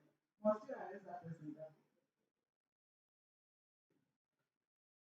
Professionalism is key, not gangsterism. Thank you. Somebody said, what's that? Tactical withdrawal. Beautiful. You have to be alive. And that is why I told you that these people didn't commit any offense against you. They are not your enemies. You don't have any business with them. You're just doing your job. So you get there and you see that there are too many hefty boys with red eyes here, and you are just two.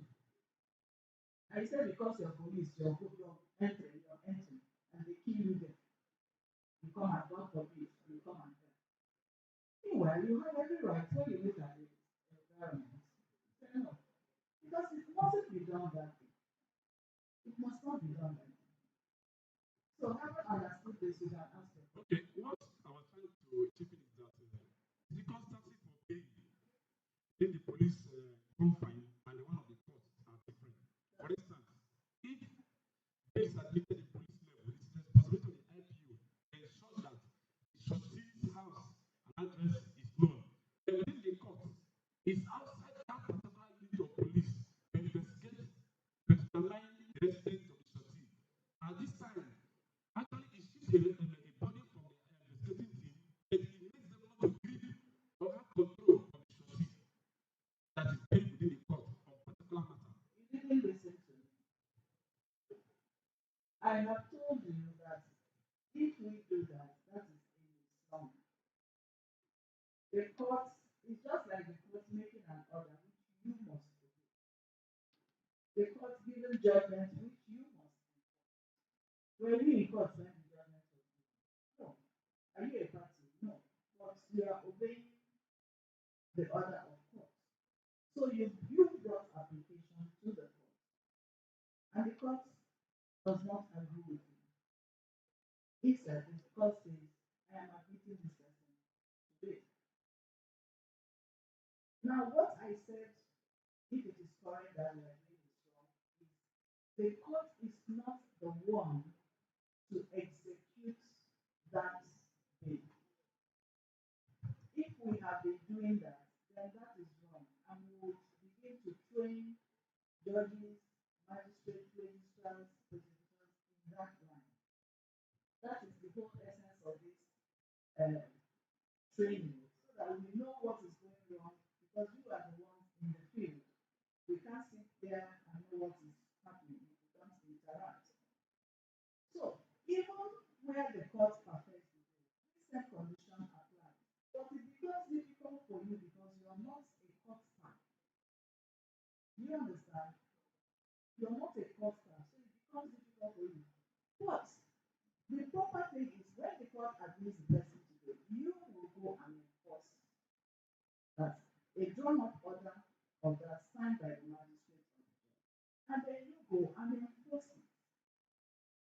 So that when the person fails, the surety is there in your record. All the information that you need, the addresses and all of that. The court equally verifies address. So they do all of that. Does that answer your question? Yes, ma'am. Thank you. Please let me add to what the last speaker told us, the difference between remand application and continued detention. There's something, just one point that escaped her mind. For remand application, you can also use remand application as continued detention, but it must be for an offense that is not within the criminal jurisdiction of the magistrate.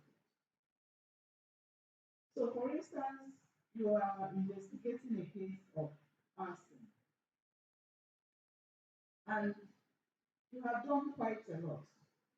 Maybe it's just a tiny bit of it. Maybe there is one element you have not really been able to establish, but you are in the process of doing that. This person has been in your custody for too long. You will go to apply to the magistrate court for using the remand application. If you, some of you said you have the form. If you read through the form, can I have a copy of it? For those of us who has that form, on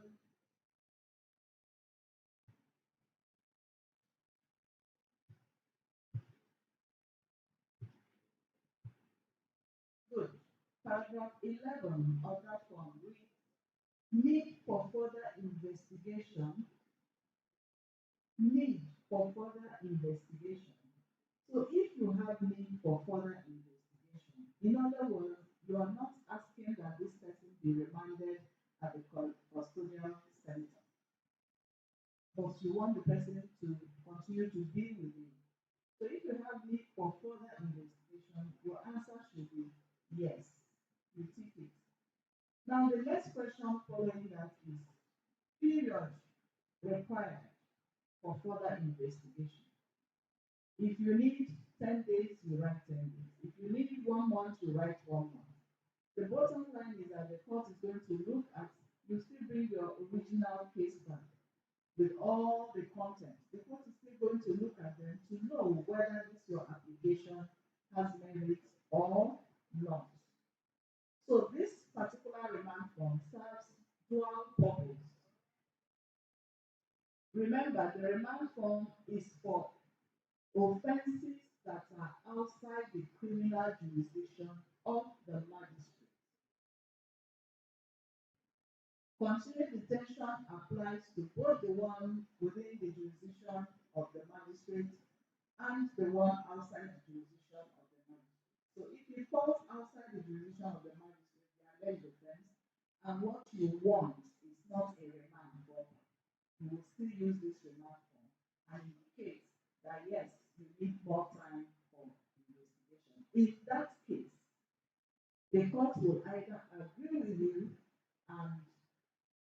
you more days for investigation and you continue to keep the person. Or the court will tell you, no, I cannot grant you further days. Or the court will say, no, I will give you 14 days because of what I've seen in your case file. This person has been with you for a long time. I can only give you 3 days or 4 days. Do you understand? Do you understand? So that is how continued detention for offences outside the criminal jurisdiction of the magistrate. But for the section 32, which deals with offences that are within the powers of the magistrate to try, what she said is what it is. Do you understand? What she said is what it is. So just note that for offences outside the jurisdiction, you can still use this one for continued detention. And all these they are applications. Application is not automatic yes now, is it? Uh-huh. So the application, you wait for approval. It's either it's approved or it's not approved, or approved partially, or disapproved completely. Do we have more questions? Yes, sir.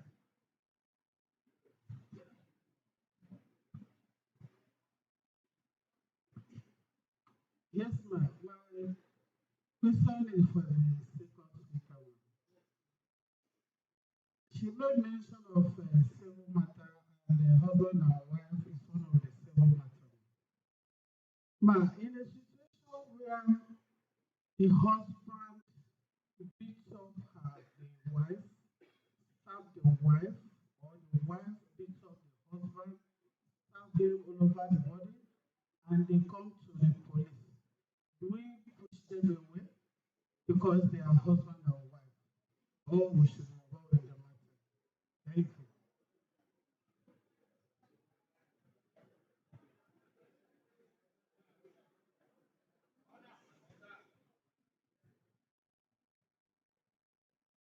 Okay. Actually, the information given by the last speaker in that regard is as it is stated in the law. You don't get involved with civil matters. Please discourage complainants only with civil actions that they can go to the High Court or the Magistrate Court to seek civil redress. Yes, sometimes they come in a very subtle way and give it some criminal coloration.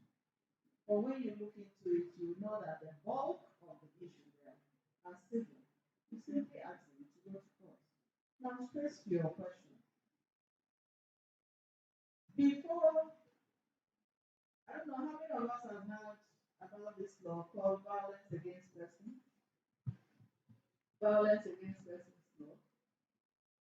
Now, by virtue of the provisions of violence against persons law, even the police can entertain matrimonial issues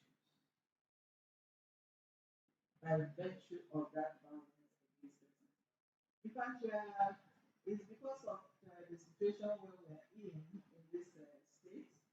Otherwise, the council has made great efforts. There's something we want to introduce, which you are doing, though now kind of illegally, but which we see a lot of sense that it will help.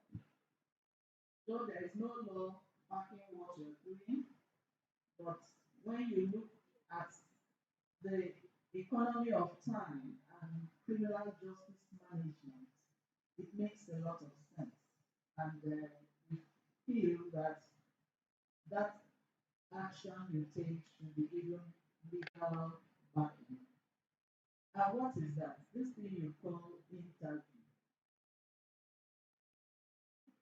This thing you call interview. And we want to make it really legal and give it, because at the end of the day, when you do it right, it turns out to support the principle of restorative justice. When you do it right, it turns out to support the principles of restorative justice. What is that? Every matter mustn't go to court. Yes, a lot of you, in some jurisdictions where I have served and they know me, I discourage police bringing certain matters to my court because you're a peacekeeping force. And I expect that when two citizens are in conflict, you have the power to see how you can resolve that conflict amicably between them. And whatever you resolve should be binding on all the parties. So in our ACJL, we are doing a review of this ACJL. I believe God that by the time we are done, restorative justice will be part of it. Where the first step of the restorative justice will be what we call the pre-court action. All those things ends at the police station.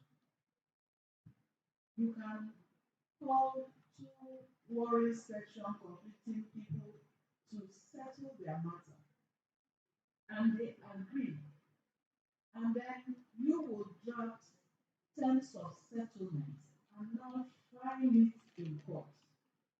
That terms of settlement will be assigned to the court, and the court will adopt it as if it was the court who did that act they did. We are Round trying of to applause. get, Round of applause. we are trying to get that done, and I believe that by the grace of God, we'll get it done.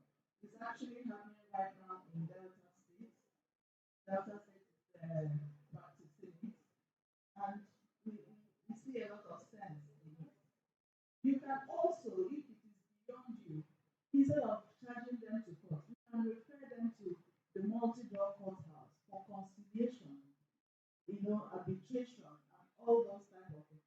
The court should be the last resort where they are not able to agree on all these things. Say, well, you don't have a choice. Okay, you charge them to court. You understand? So, by virtue of the Violence Against Persons Act, you are allowed to entertain a lot of family issues that has criminal content in it. A husband slap his wife is violence against person, or a wife slap husband is violence against person. So yes, you can now entertain it. It is no longer strictly a civil action. But please don't be deceived. You must only deal with the criminal aspect of it. Don't dabble, like she said. You could have a civil action that has double-headed, it's not a double-headed hydra. There is criminal aspect of it, there is a civil aspect of it. Unfortunately, the provision of the ACJL is conflicting itself on that. Some one of that section says the two can go hand in hand. In other words, you can sue somebody under civil court for the civil wrong while you are also proceeding with the criminal wrong. Then the next section now says, no, you cannot do that. So there is a conflict there. Those are parts of the things we want to correct. I really feel that the first section should take the upper hand, that the two can go hand in hand. That's what I feel. Does that answer your question, please? Yes, sir. Please, let me take the person at the end.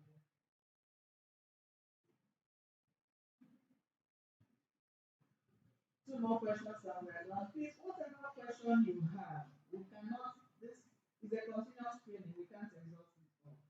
Please write them down and forward to the secretary. With your phone number, we'll call you and get back to you on that. Yes. Good afternoon, Your Worship. Good afternoon, sir. My question is on the area where the matter is being charged to court and is above the jurisdiction of magistrate court. And the magistrate court refer the matter for DPP advice. We are also aware that the DPP also have a limited time to advise and either refer back to magistrate court or high court. And within this period of time, would not advise. Because the magistrate court have the power to strike out this law. Thank you. Point of correction. That is the remand we are talking about. This remand is not a matter. See, that is where we are getting it from. Remand application is a mere application. It is not a charge. And what you are asking for is simply this person was accused of so and so. We have investigated and we think that he actually committed this offense. Please help us refer this case file to DPP for legal advice. Meanwhile, while we are waiting DPP's advice, please remand this person in custodial center. That is the application. That application does not have count 1, count 2, count 3, count 4, count 5. It's not a charge. So it is not a case. Your worship, this one is a charge. You cannot bring it. In fact, for the magistrate to even, I will tell you the particulars of that. No magistrate should have even entertained it in the first place. Which section are you coming from, please? Special operations. Where do you charge? Okay. Where do you charge your matters?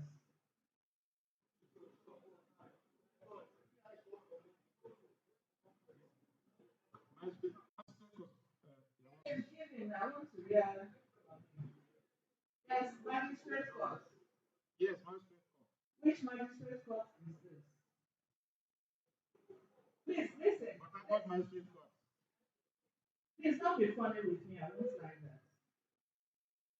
Like she said to you and I have said to you, we are not here to punish anybody yet.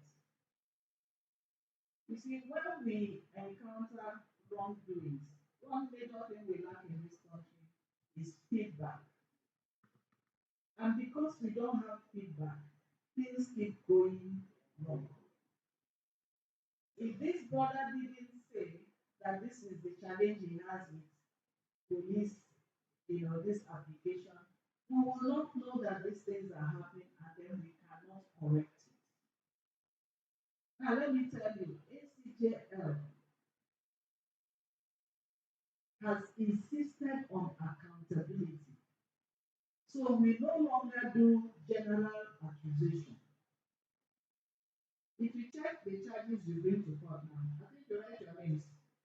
And your phone number, some of you. Why do you think that is?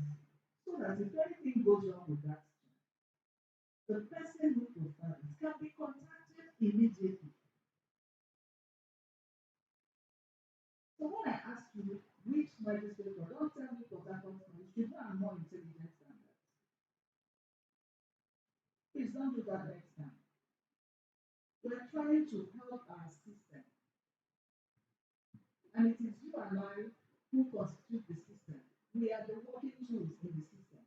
Not the president, not the governor, not even the IG. He sits there, you are the ones, the men in the field. Okay?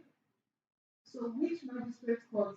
Okay, sorry, your worship, is a matter investigated concerning where the police officer was beaten up almost to death. Okay. And that matter was charged to magistrate court. I cannot remember that particular court except I checked my record. Okay. And they declined jurisdiction. Okay. And they referred this part to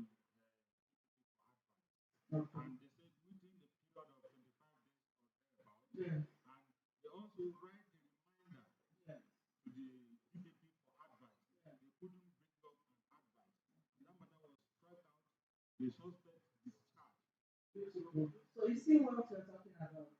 From is a total misunderstanding of the application of the law, both on your side and the side of the and if we don't know it, it will not form part of our training. Do you understand? The first thing you have said you have a personal experience. Who will go back and find which court it is and call the judge or the magistrate and say, oh, see. This is not the right way. Because this law is new on everybody. It's new on everybody. So just like it's difficult for you to, you're struggling with changing from your old ways into this new way. That is how the courts too are also, they have their own struggles. Do you understand? So you're not indicting anybody.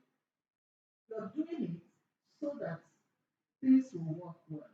So that next time you won't have that experience if it is corrected. Don't you think so?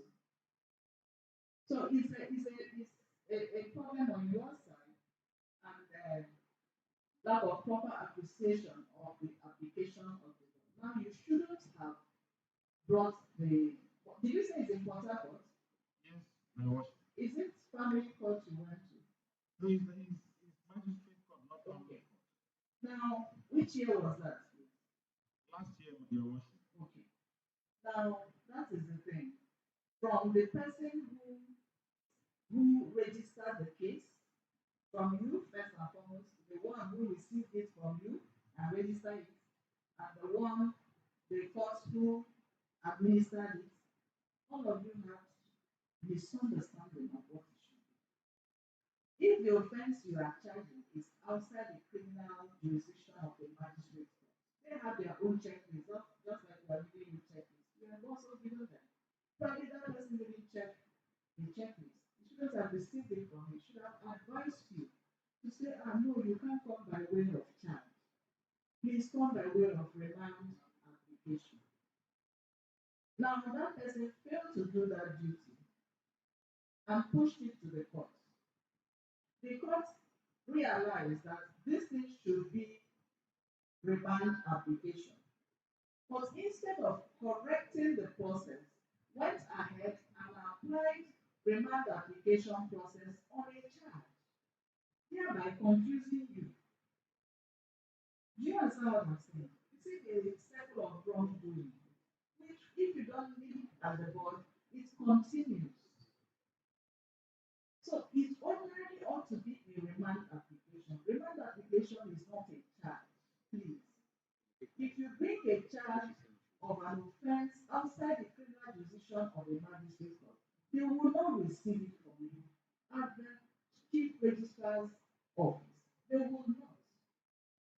Whether they can anybody attest to what I'm saying? They will not.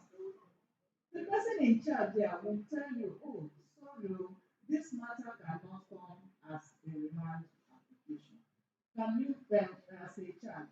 It has to come back. They will not give you the remand application form to go and fill. Or if you have several counts, and most of the counts are offenses that are within the magistrate court jurisdiction, and only one count is outside the magistrate court jurisdiction, they can advise you take away that one count and charge for the other ones as a charge. But if you insist that you want that particular one, then they will tell you come by way of remand application. So it was a mix-up. So what ought to have been before the magistrate is not your charge, but an application. So the magistrate treated it as an application and not a charge. Do you understand? Thank you. Yes, the last one.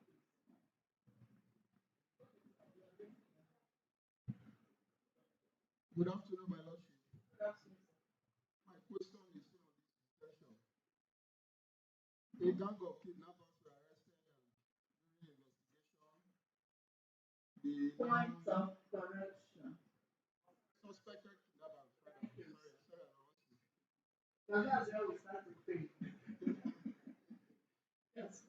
While investigation was still on, we went for a reminder and 7 days was given to the police for further Went for investigation. continued Not detention, yes, ma'am. And 7 days was given to the police for investigation. Before the 7 days, police were be able to complete their investigation, and the case they filed at Federal High Court. On that note, now the date also was given within a period of 2 weeks. On that note, now with this suspected kidnapper being detained, is he still in police custody or correctional center before their appearance in court? In your own case, since you have a court order to continue to detain, or you continue to detain, you continue to detain. Let me tell you, just like we are training you, I told you we're also training corrections. Correction grounds, in fact, very soon you hear it on the news, they will start receiving suspects, defendants, admitting them to custody because their facility is full. So please, we are de-emphasizing on this detention, detention, detention, detention. We are there. But since you have a court order to continue to detain, and before the expiration of that order, you have filed at the federal level, isn't it what you're saying? Yes, Your Lordship. Beautiful. So you already have an order. So you keep him. I don't know how early you filed, otherwise I know that the signing of cases at the federal high court is fast. In It's our fast. own case, my Lord, is very delayed because the court was the date was far away from the expiration of the court order, and after the expiration of court order, Another thing you can do is to go back to that magistrate court who gave you the order, stating that you have filed this thing at the high court because they will not admit this suspect at the correctional center without a proper court process. They will not. So you go back because will be pleased with you that yes, this is my filing.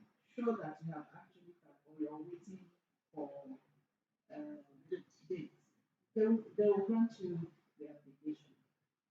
thank you, my Lordship. Yes, please the last. Oh, okay, okay. After having then we call on the next speaker, please.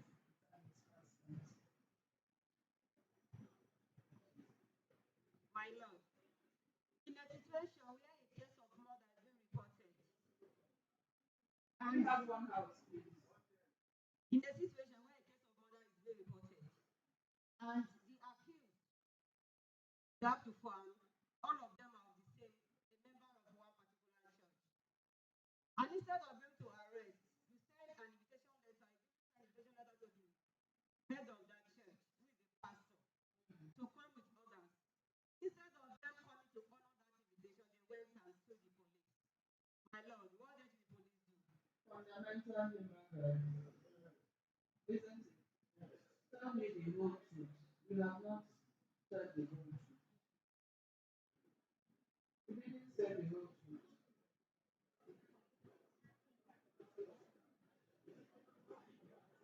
You didn't say the whole truth. First and foremost, why did you hold on, please? First and foremost, even by what you have said, why did you invite the pastor? Is the pastor part of the From the petition they brought, uh, the pastor was included in the petition. that he did what? The members of the church, Uh, the disease died in the house of a member of this church. uh-huh. The person that took the disease to a mortuary, a member of the church, the third person tracked his number, he was the soft target. And the money they used in taking the disease to the mortuary was brought by the pastor, according to them. Okay. So instead, That's what linking to the yes, and that instead of him to arrest in the church, have the manifestation letter as an honor. When he refused to honor it, instead went and brought. Excuse me, madam. Yes. Look at how minute his linkage to the listening. You need the people you should invite. You're inviting him. Not him alone. Since he's You're telling him to come with yes, what kind of since responsibility is it? he's the head of the church. Meaning what? Is it the church that sent the person to? Should he arrest in the church? Sorry? Can we arrest in the church? You can arrest at the presence of the church. Even I think now there is an arrest in church. Yes, you can arrest in church. You cannot arrest in the auditorium, but you can arrest in the premises of the church. Just like you cannot arrest somebody inside the court, but you can arrest in the premises of the court. Okay, my lord. You What? see, please, please, please, and please, you people should not always, your blood should not be boiling to have a showdown. Look at what you did. The only thing the pastor did was that he brought money over. You let the person that you said did this, did that, did that. But because the pastor will make noise, is the one you say you should go and talk. Is it their father? Eh? So you see, that is why they took it because it's harassment. It's harassment. Yes, go on. Go ahead, please. Say no. My lord.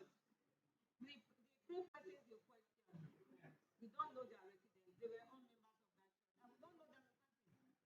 We could only get them through that pastor that they are pastoring on that church. Okay, yes, I understand your point, Yes. which is also what I told you about investigation. Yes, you already know the location of the church. You already have the identity of the church. What stops you from going to worship there one day? Must you carry going on there? What stops you from going there? And even ask to seek audience with the pastor in his office there. You can have a chat with him and take it from there.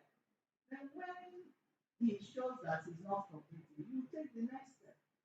Please have steps and strategy on how to do things. Yes.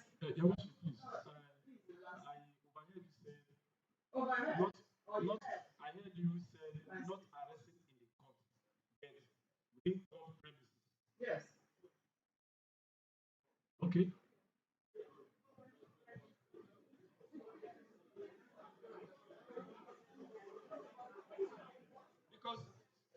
Because the notion we had earlier that we should not arrest within the premises of the court. That's not correct. You can not in the courtroom. Not this is the court, not the book corridor, but from that space. As long as that person has exited before the judges, just a few meters outside the distance, you can effect your words. But when you're doing it, I think do it with decorum so that you don't disturb proceedings. Yes, sir. I wish that because this part of it is raising more need to ask questions. Please permit us What's to. more question? What other question do you have? Yes. Thoughts on okay, yes. Your worship, sir. Mine is kind of an appeal because the area where we have problem is when we in the area of continuous detention or remand, in a situation where a magistrate will go ahead and grant bail to the suspect, which oftentimes jeopardizes police investigation. A case scenario, myself, I've taken a suspect to a magistrate court for continuous detention. It was a case of rape and defilement. And we have already filed a charge at the High Court, but it wasn't yet commissioned and assigned.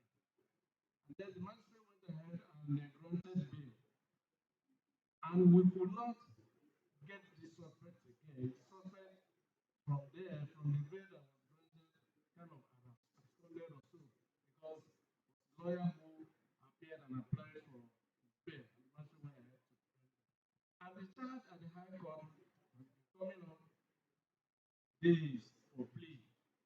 We cannot produce this suspect at the High Court to take his plea. So my appeal is that as this law is continuing to be amended, we are feeling that the council should look at this area persuade magistrate to grant bail in situations of remand or continued detention because they have not helped us. They have not helped the police because the suspect it will be difficult to get them again. That's my view. Thank you, but let me answer you straight away. Please, we are also appealing to you. De-emphasize detention. De-emphasize. There is no court that will allow you to continue to detain anyhow just because you ask for it. No court. Particularly when they see that the last time we took a census of cases filed in court. Because of this new law, we used to have in a quarter over 5,000 cases filed in a quarter. But right now, we don't have up to 2,000, do we? We don't have up to 2,000 cases filed in a quarter. And I tell you, out of those 5,000 cases, more than 4,000 are useless. Nobody's coming. Nobody. So please, de-emphasize on detention. You have power to admit people to bail. Exercise that power. I'm sure your IG for some time now has been talking about the congestion of your cell facility. The next speaker is coming to talk about it. Please, it costs you money to keep these people in detention, isn't it? You pay them, don't you? So why do you want to spend unnecessary money? I know Nigerians we work with that. It's not even just Nigerians, it's all over the world, but our own is one. Okay? You must not conclude a criminal investigation of this thing in a specific time. It's as long as it takes you to wrap up your investigation and have your property. That is when you now consider going to court. And when in the meantime, what do? You admit it. Already, I think 3 months ago, there was this 70-something-year-old man that the EFCC, what do you call this thing? Extradited in Nigeria. He committed very huge fraud in this country. And yet, every attempt to trace him proved abortive. He changed his identity, changed everything. But along the line, he met Christ and became a born-again Christian. And left crime. Had his family living beautiful, very well established. But he was just, did somebody say something? But he was just extradited recently. And he went. The day the EFCC agents caught up with him. And they were just like I told you, they were just having dinner. They've been friends. By the time he opened up and said, "This is what I'm here for," he went and said, "Please, I'm a change now." But all the same, they brought him back. And by payback day, he paid back. What am I saying? Stop detaining people unnecessarily. The ones that are necessary, detain. But please, this person mustn't deal with you for you to do your investigation. No, he mustn't. Or she mustn't. So de-emphasize on that, and then you won't be having this issue with them. Now, the issue of bail is the discretion and the inherent power of court. So if you don't exercise your own and you take it to them, they will exercise them. Now you said the matter you have charged at the high court, isn't it? So if you have charged the matter at the high court, what are you going to the magistrate court for? Just completion of procedure. The matter is at the high court. Why was he not agreeing at the high court? Yes, let me hear you. To do what?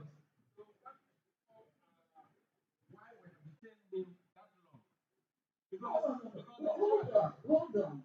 You said you have charged this matter at the High Court, yes, which means the matter is at the High Court. yes, because Yes. no, the read comments something. The church was not yet commissioned. When we checked, it said it has moved to the chief judge. For Okay, assignment. for assignment, but we continue to wait. And we can't continue keeping this man in our custody. So we Okay. needed an order of court to back up continued detention, so that immediately the charge is assigned to the court, we Okay. move in. Now, let me ask you, is that your application for continuing detention? Did you attach the process you filed at the High Court? We attached, but the magistrate said that since it was not commissioned, it is not before him. That was a predicament. Thank you. I'll take it. Please take note of this report. Because if you have attached there's something we're doing, I'm addressing you, sir. There's something we're doing, even for legal advice. Before, they will just send legal advice to the visitor and say they will charge. And for 10, 15, 20 years, nothing else is happening. We are more interested in incarceration than seeking justice. That's a problem.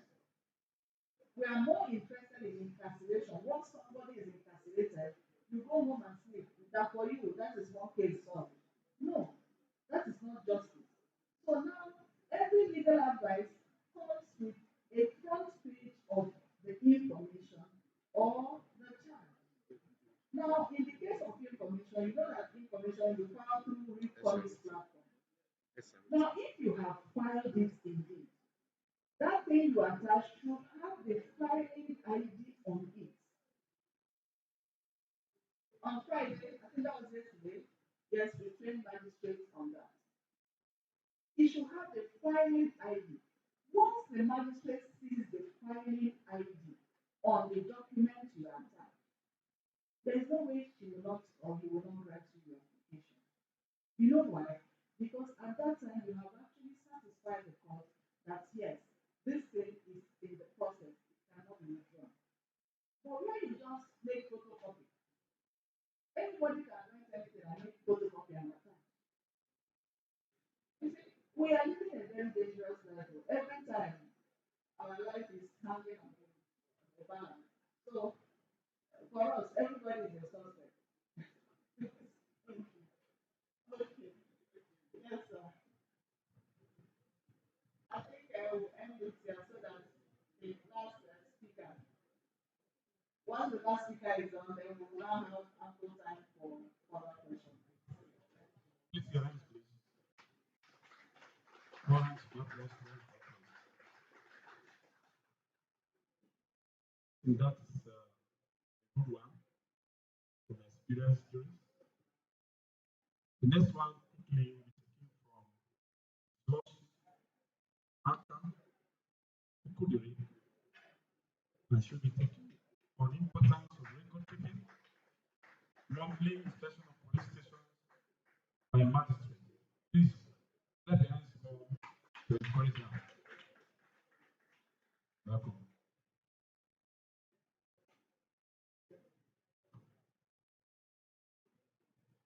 Use the mic.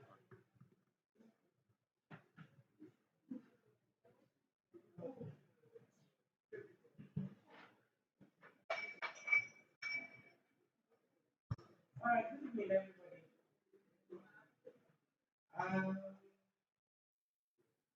hope it's been an impactful day for every one of us. Although I can understand that some of us are tired because we've been here this morning. But not to worry, we'll soon be done for the day.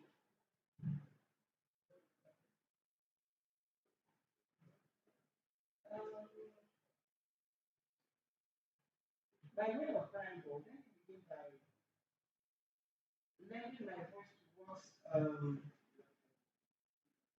my learned senior has said, and even administrative, even executive secretary of the ACJMC Council in River State, the essence of this training. Professionalism is key in every sector. That's what everybody is looking for. You go to bank, you are looking out for what? Professionalism. How pragmatic they go about carrying their function. You come to the court, you're also looking out for professionalism. Everywhere, people are tired and wearied of having things done haphazardly. So that's why for us here, this training is important because the time has come and now is when the police force, in terms of carrying out its function, has to hide its game.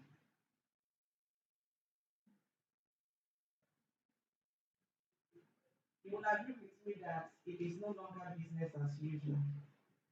The awareness of rights is on the increase. The awareness of rights is increasing by the day. So you don't just go there and think you can carry out your work in the same manner and way you have been doing it and think you will go scot free. What you do does not begin with you and end with you alone. It goes beyond that. There are other sectors, other stakeholders involved in the chain of dispensation of justice. And of course, when you are not carrying out your work in the manner and prescribed order, you will be called to order. So having said that, let's embrace more learning, relearning, more trainings will be coming our way. Get more information as much as you can concerning the scope of your work. Get more information. Do comparative analysis. What happens in Nigeria? What happens elsewhere? Do comparative analysis. Get information. Get books. Please. You can see every one of us coming up here. When she came, I noticed she had this. When the second speaker came, she came up with this. When I came, I am also with this. This is a tool that every one of us must have. I can't even imagine how you are able to do your work without the necessary tool that you need to work with. So please, let's do better. It doesn't cost anything. Let's do better. Okay, so straight to my topic. I'm trying to be as fast as possible. I try and make it as fast as possible. We're talking about to talk on record keeping, the importance of record keeping, and then I'll break it down to monthly inspection of police stations by magistrates, and then we also look at monthly reports of arrests without warrants and quarterly reports of arrest by the Commissioner of Police to the Attorney General. All these are provided for in the ACJL. Without much ado, I think we all know the importance of record keeping. The need for effective record keeping cannot be overemphasized. If you want to venture into a business, upon a venture you have already started, you have ventured already into a business, and you do not have the ability to keep records, you have already taken the first step to fail in that business. True or false? You've already taken the first step to fail in that business. So record keeping is that important. It helps you to track your progress. It helps you to know where your weakness lies. It helps you to know where your strength lies and where to make amends and make improvements. I will stop at that on the importance of record keeping. Now, in relation to the ACJMC and what is expected of us in carrying out our work here, we're expected to keep certain records. Who can tell me some of the records that necessarily are to be kept in your police stations or tactical units? Who can mention one or two of the records? Yes? Huh? Yes, somebody said it, yes. The crime diary, yes. Which other one? Huh? Routine diary. Yes, lockup register, routine diary, exhibit register, detention order register, suspect movement register. Okay, all right. Now, by virtue of the administration of criminal justice law, magistrates have the power and are mandated to conduct monthly inspections of police stations and other places of detention. The essence of the essence is to monitor the detention practices, just like the first speaker and the second speaker have enough briefly espoused today. So the essence of the visit or the inspection is for the magistrate to monitor detention practices, whether they are in compliance with the law, whether they are in compliance with legal and constitutional standards. And of course, where a magistrate finds that detentions are not compliant to the law, just like we have been told, the magistrate has discretion to admit the defendant to bail. So this is one of the essence of the visit, the inspection. The magistrate also, the essence of this inspection also is for the magistrate to inspect arrest records and ensure proper arraignment of suspects. It is also to verify the legality of detentions and address issues of unlawful detention or denial of bail. It is also to investigate potential human rights violations, where suspects are being kept in detention for longer than the law prescribes. It's almost it's amounting to infringement on human rights. And when the magistrate comes on this inspection, she can also look into such cases and grant bail and take necessary actions as would be required. So just for you to know that this is what is required by the law. So that when you see magistrates come to your detention centers, you are now abreast with the essence of the inspection and to accord them the cordiality that is required for them to carry out their work. It is also to help you. The inspection is also to help you do your work in the manner that it should be done. Like I said, carrying out your function professionally. Carrying out your function professionally is very important, it's very key. If we do our work and carry ourselves and comport ourselves in a manner that shows professionalism, I don't think the public, society will be so scared of the police as they do.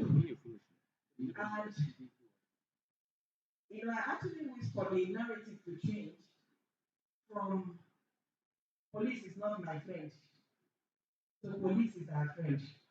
I actually wish for that narrative to change. I was in a police station. I had just to be in a police station at tomorrow morning. And I went there in company of my husband. And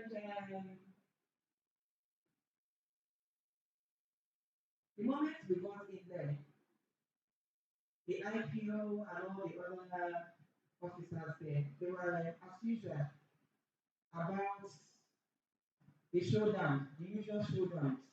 What was it that even took me there? Somebody's wife fought with his neighbor.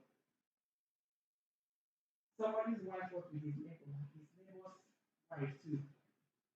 And then they now went, they said they went for investigation, scene of crime, only for them to get there and arrested the husband of the lady who fought. And then they detained her. Will not allow anybody to come and take him on bail. I will not rest. My phone was beeping, calls. So I had no option than to go. The one who got there, I saw a lot of showdown. I kept quiet. I was just very, very quiet, and I was just observing the whole procedure going on there. And then I demanded to see the suspects and where they were taking statements from the suspects. I was taken to a small room. One small room, very, very small. Two persons can handle move very well inside that room. I'm talking about Port here. Talking about a police station in Port here. Two persons could hardly move in that room. And then, by this time, of course, if you see the way they had treated the young man, no dress, no nothing. If you see him, he was gone almost, you know, in a split of some hours, he had really lost pounds of weight because of the way he was being shouted, bullied. I just felt like I was just watching the whole thing. So I got into that room, and then this young lady, the IPO, was taking his statement. The place was very dark. Even as you are writing, you could hardly see what you're writing. And I wanted to know why it was in that room, why there was no, why the statement of the defendant was being taken without complying with the law. There was no lawyer for the defendant. There was nobody for the defendant.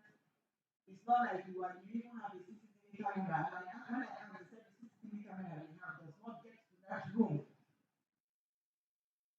So how is this your process of taking witness statements?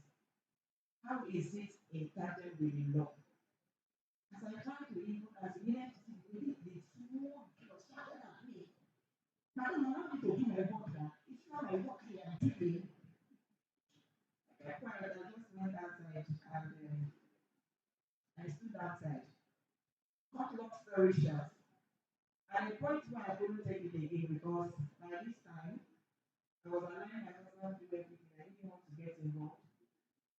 By this time when I last saw the way she was talking to my husband, shouting at him, I couldn't hold it anymore.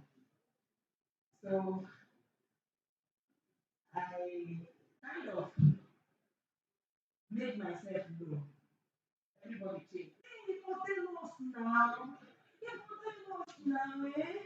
You for tell us. I said, so do I need to tell you who I am? What do you have in me? Is there anything requiring a harsh manner, a in which you have treated. I just kept quiet, I kept quiet, and I was watching what you were doing. You needed to see the apology. They almost went on their knees. I said, no, there's no need for that. There's no need for that. I said, now let's turn the table a bit.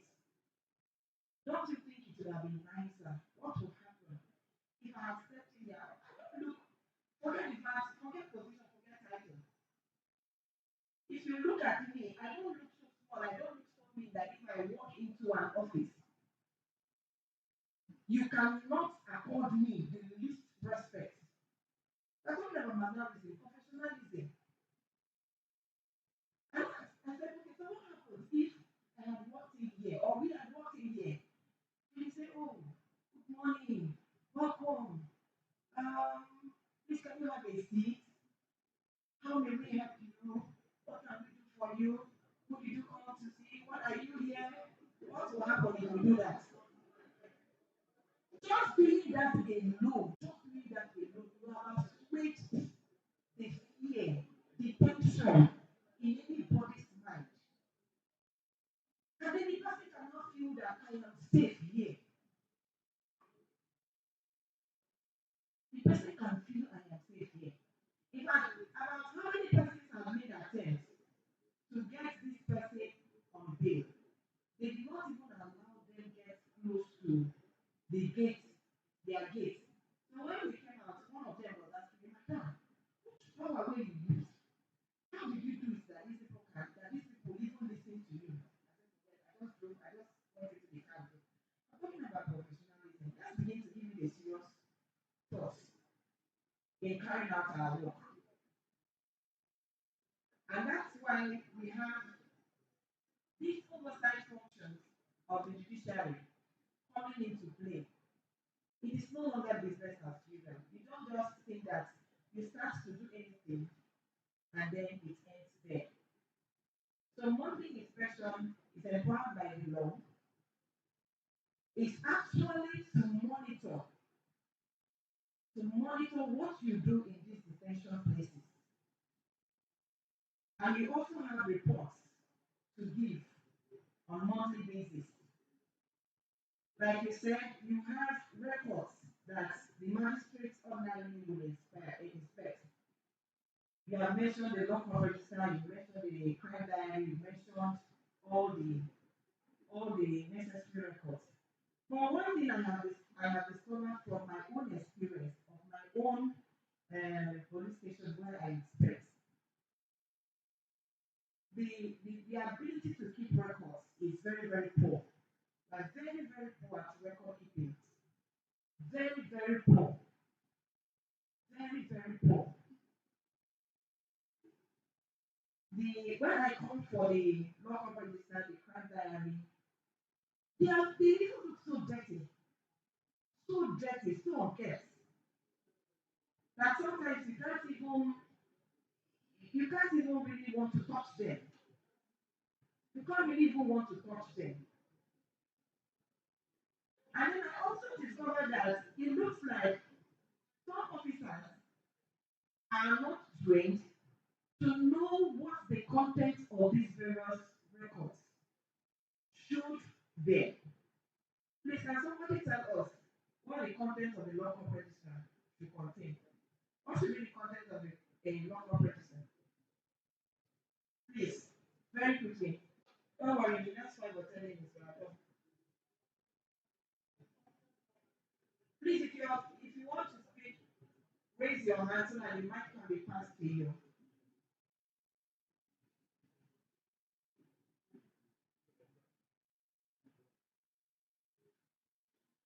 Yes? So that we can go on. Yes, you're raising your hand. Please, let me hear you. Local register, what should it contain? Yes, Your Worship. The content of the local register and the police station contains the prisoners' name, The the suspect name, okay, the address, the color of the property obtained from the state suspect, the offense committed, there is not correct. the Take date, the offense committed, okay, the date, arrested, and the IPO that is charged of that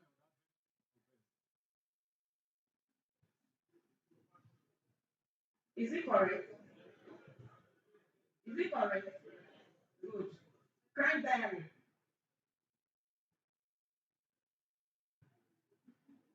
Crime diary, please. Yes, there's somebody at the end there.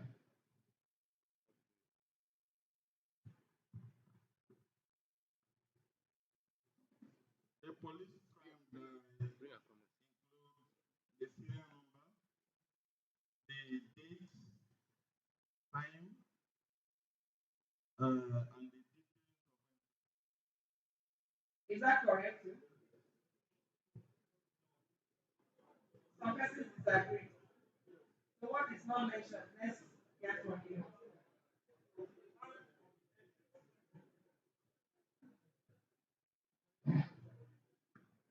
In the crime diary, the time of the entry was made is supposed to be there.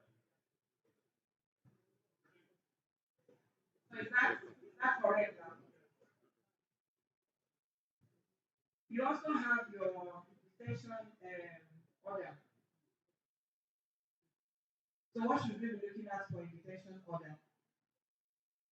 Please, when you're stating it, be very loud and clear so that everybody will hear and take notes. Details contained in the detention order are suspect name and address, Mhm. offense, name of IPO, supervising, authorizing officer, and supervising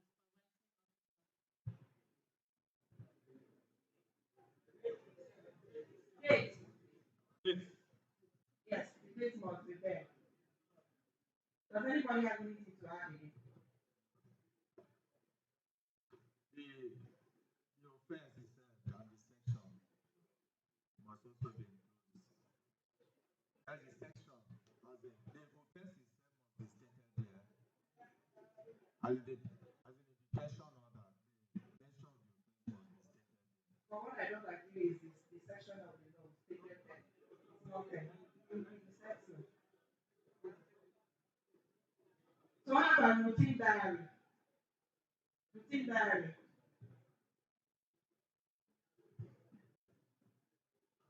Routine diary comprises of this, the following: serial number, sign, cross-reference, details, and date. Okay. So there are when these inspections are carried out, there are certain reports that must be forwarded monthly. One of those reports is reports of arrest without warrant. The law makes provision for reports of arrest without warrant. Section 33, Clause 1 of the ACJL talks about arrest without warrant.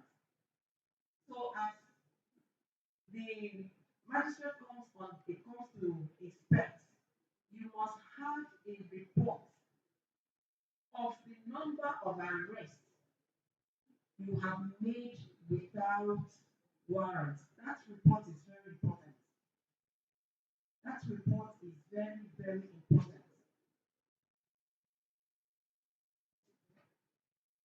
because it shows at the end of the day accountability of how you are doing your work. And then there's another report that is also important, the quarterly report of arrest by the Commissioner of Police to the Attorney General. That report must also come by the end of the month. That report must also be made by the end of the month. All these are provided for in the ACJL if you look at section 15, section 59, acting made. Like I said, the essence of keeping these records and the the purpose for the inspection and monitoring is to ensure there is accuracy, there's transparency, and there's diligence in carrying out our work. There should be transparency, there should be accountability. Every arrest made, with or without warrant, should be accounted for. And that must be shown in the report that is forwarded to the magistrate at the end of the month when they come for inspection. Now you have mentioned a lot of records here that you keep, you maintain. But for the purpose of the inspection, we only look at the local registrar, the crime diary, the detention orders, and then is anything I'm missing? Yes, the cell states. We also inspect the cell states. We inspect the cell state, and of course, in the course of the inspection, we also inquire into people who are in detention, why they have not been charged to court, and if they have stayed longer than necessary, the magistrate has the power to look at those cases and then grant bail in course of that inspection. So we also look at the cell state. I don't want to talk about that one. I don't want to talk about cell state. Eh? You know what it is now. I don't want to talk about cell state. But just to mention that, like, um, just mention that when these people are arrested, or when you have a complaint, you are a neutral person. You have to act like a neutral person. You don't know these people; they are not your enemies. But the contrary is the case. That is what we see. So it also shows in the way we even treat them, the kind of places we keep them.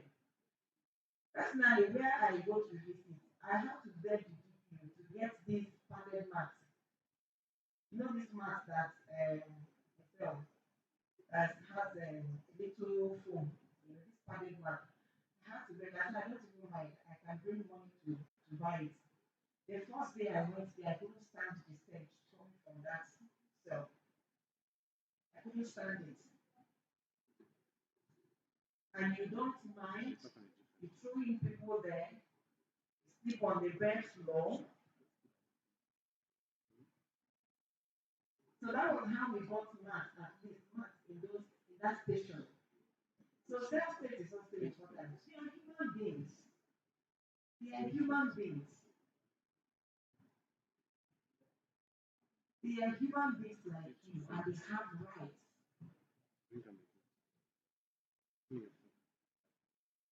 So please, we must take this and make sure that we take it back to our units, because these are the things that we'll be looking out for. And when we see that these things are not, they are not in compliance with the law, we also make our reports. That's why I said it doesn't begin with you anymore and end with you. We are not just coming for fun fair. The essence of the inspection is for us to really monitor and ascertain that things are being done in terms of things are being done, with best practices. And when we find that it is not the case, we make our reports to the appropriate quarters. So I hope you will not be surprised when you are called upon to answer for this, to answer for that. Just like some of you are calling and mentioning, I went before one magistrate court, the magistrate did this, and we have taken it on to look into those cases and even call the persons involved maybe to order. That's the same way. You shouldn't be surprised when you get calls because reports are being written. So I think that is essentially what we have on this topic. I don't know if I'm missing out anything as usual. I would try to make it as much as possible because I know that time is really not on our side. Do you have any questions for me? Uh, uh, uh, so that is that you are my friends for today. I really mean okay. So, but on a very more serious note, on a serious note, we find that your report has shown that the standard expected of us, the standard expected of us in the execution of our obligation leaves more to be desired. It's a far cry from what it ought to be. And this is a passionate appeal from me to every one of us here. Do whatever you can in your little bit to ensure that justice is really dispensed. That's all we are looking for. That's all we are looking for. We are all in this together. We are all ministers together in the temple of justice. So don't go out there because somebody has robbed your palm. You you go and trump up charges against somebody when you know that this is not what this person has done. That is not in line with the spirit of justice. And we must eschew all of these kind of practices that painting us black before people. I think on this note, I'd like to say thank you for the opportunity.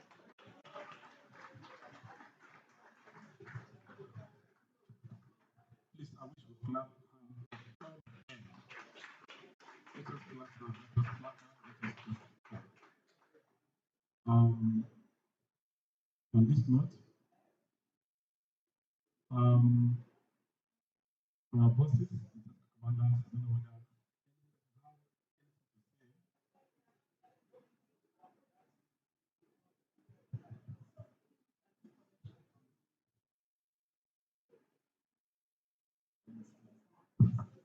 hello. There's something that popped up and then that I've been a challenge or misconception. Most time people take advantage of fundamental suits against police action to deter police from investigating in any matter. We want us to hear from the horse's mouth. If that will stop us from further investigation.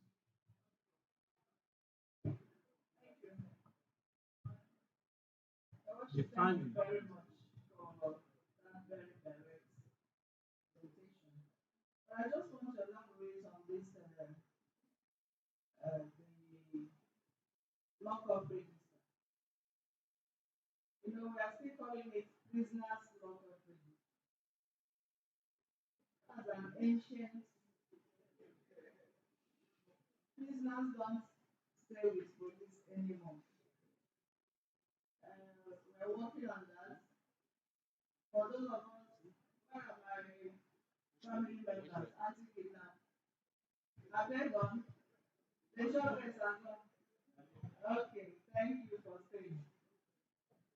Now, prisoners lockup register is not in line with modern law because you don't keep prisoners with you, do you? So that register has been rechristened as arrest and detention register. Arrest and detention, that's the new format. By the grace of God, we will finalize this with the CP and then it will be distributed to all the police stations. Please, we do not want to see it in sheets of paper. A lot of stations have these things in sheets of paper. They have their detention order book in sheets of paper. Please, that should stop henceforth. You see, see, she was talking about professionalism. We went to NDLA for the first time to inspect their activities and their facilities. And they had no clue. They were not doing anything right. When I say anything, I mean anything. They were not doing anything right. The first day we spent more than 4 hours on that exercise. But you know what? By the time we went back the second time, we spent less than 20 minutes. Every directive given, every counsel given was adhered to the letter, and even more. It was amazing. This inspection is all about balancing one another. Accountability is there. So if you don't keep your records properly, your lockup register is reading 100 arrests. And people at anti-kidnap, I'm sure you can identify with what I'm saying now. Your lockup register is reading 100 arrests. Your detention order book is reading 250 arrests. How do you account for the others? You will be held accountable. You will be held the way we are going in this country. You are watching talks about awareness. People are becoming more aware. Policing is no longer a secret cult activity where it is within us. It doesn't end within anymore. So please, I'm sure most of you are aware of the directive of the IG. Now, where you cause the police to spend money, that is other of course given damages that will be deducted from your salary. Are you aware of this? All this, you think is a joke? It's not a joke, please. We would not want you to fall victim of any of these things. Please, I beg you. Now, what we have done, all the things we listed as the comments in the lockup register, they are correct. But in the course of inspection, we have found out that there is no accountability. Anybody comes and writes anything they like and they do. Some self don't even write anything. So we have introduced other colleagues, putting down the name of writer one and writer two. So that if we find any endorsement wanting, there is no need calling all the police officers in that station. We will simply anti-kidnap. Am I talking? Huh? Okay. I'm sure you have felt some of my feelings. So please, she talked about professionalism. We are very professional about the way we do about things. We understand and feel the plight of everyone, including our own plight. And here we've been talking for how many hours? No one naira is given to us, but we're here. It's service to our fatherland. It's service to our fatherland. Everything does not begin and end with money. There are things we can do without money. Courtesy does not cost money. It's character. So we are going to distribute this new format for lockup register after our visit with the CP. It will come through your, we don't undermine your authority at all. ACP will then be written. We do not undermine your authority. We do not also take the work you're doing lightly. You're doing a huge job, and we appreciate that. But please, we are very concerned about your safety, not just physical, but your mental safety. I don't know how you cope. Every day you're quarreling, every day somebody is getting you angry every day. It's not easy. It's not easy. Please, respect is reciprocal. Just like she said, if you extend courtesy, you will get courtesy. Maybe not all the time, but I can tell you you will get courtesy largely. So that is what I want to say. Your reports, monthly reports without warrant of arrest, please must come at the end. The month must end fully. Is a one calendar, full calendar month report. It is not like the one you sent to the CP, please. It's not, it's close to it, but it's not as detailed.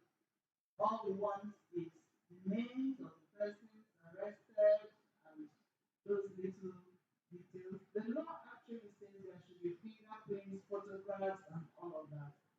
But we have argued, council have argued, who takes responsibility for these things. So this will tell you that we feel you, and we would like the law to also feel you. So we are doing our best in this gathering, these interactions. We gather all these things, we present them as things to look at and see how we can amend the law to be a little more practical. The law is beautiful as it is, but it can best be practiced in a better organized society as it is. But that is not to say that we can't do something. We can do something to also bring up our status. Don't you think so? Hmm? So thank you very much.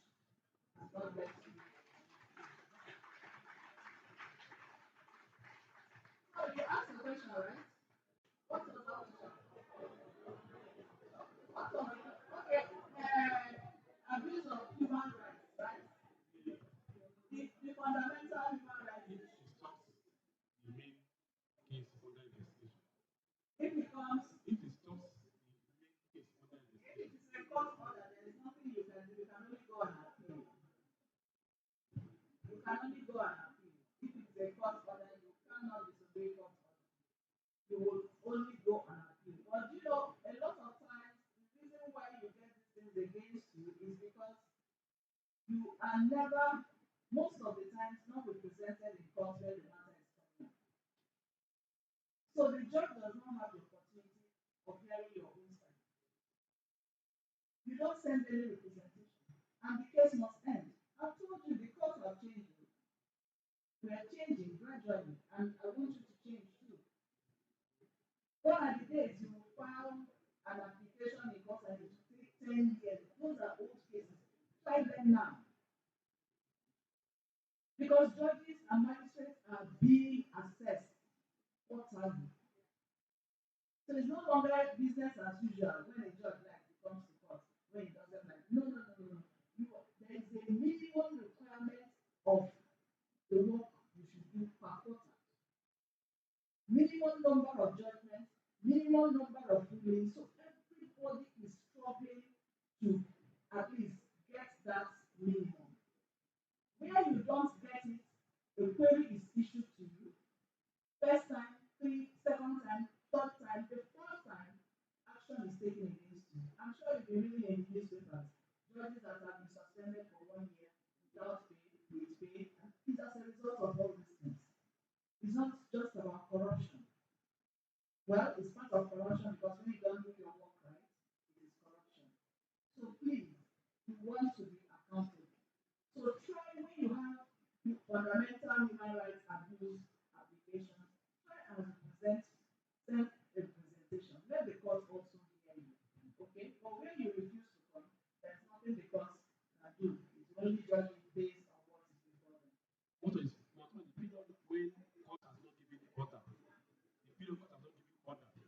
They have not given them taken a decision. Can we continue the investigation? That's what we are asking. Okay, when the court has not given order, but the matter is, you are aware that the matter is before the court. You cannot. It's subject. You cannot. You can't be doing something when the matter is before the court. Thank you very much. I appreciate you. By the way, River State Police Command is the best in Nigeria. Thank you, ma. Please, we will need their names, their numbers, their worship. Please give us your number for further communication.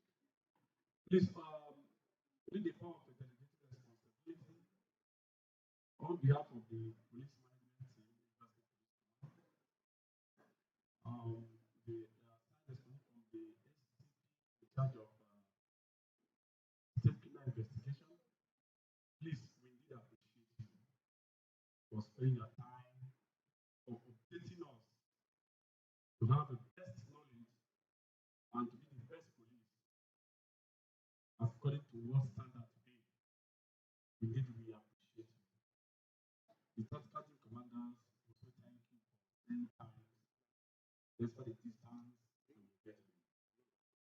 This, I think this will be the close for the day.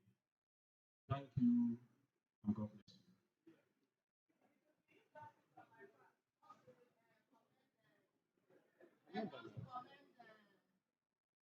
Octopus, you people are from Octopus.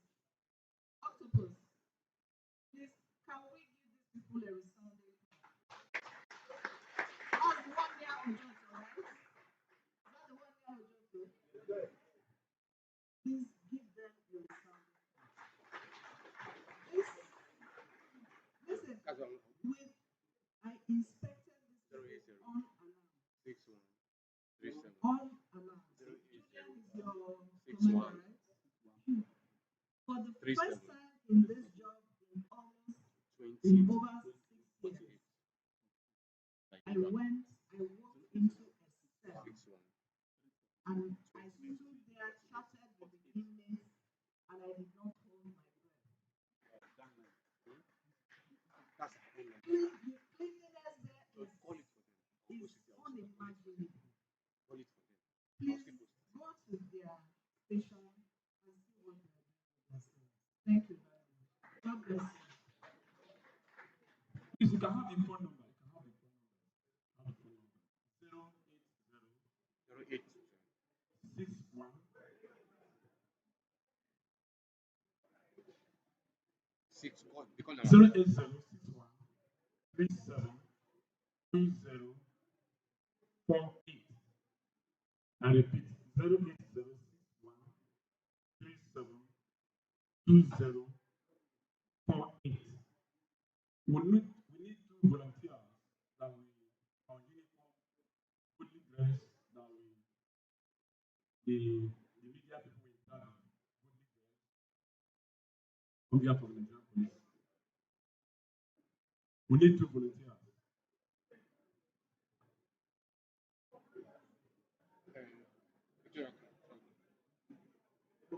Who is asking them the question?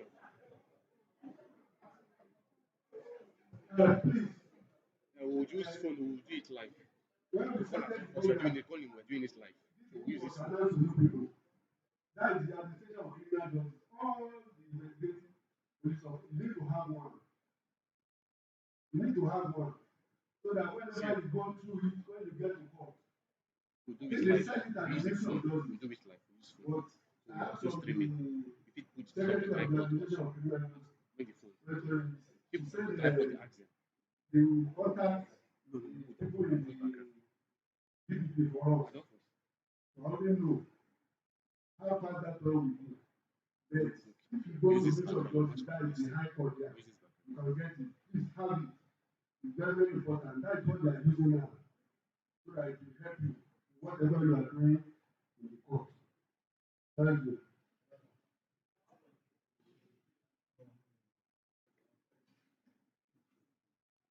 Just one inspector and one senior officer, please, can come here and open that side for the interview. No, Thank you. I mean, they come here. When they come here, no, when they come here. Let us pray. Almighty Father, I want to thank you for guided deliberation. Thank you for the sustenance. Thank you for the patience you have exercised. Lord, we are also asking that you give us retentive memory for that which we have learned today. Bless those who have volunteered, bless them the more. Cross River State Police Command to be saved. Thank you for all that we do next time. We turn on the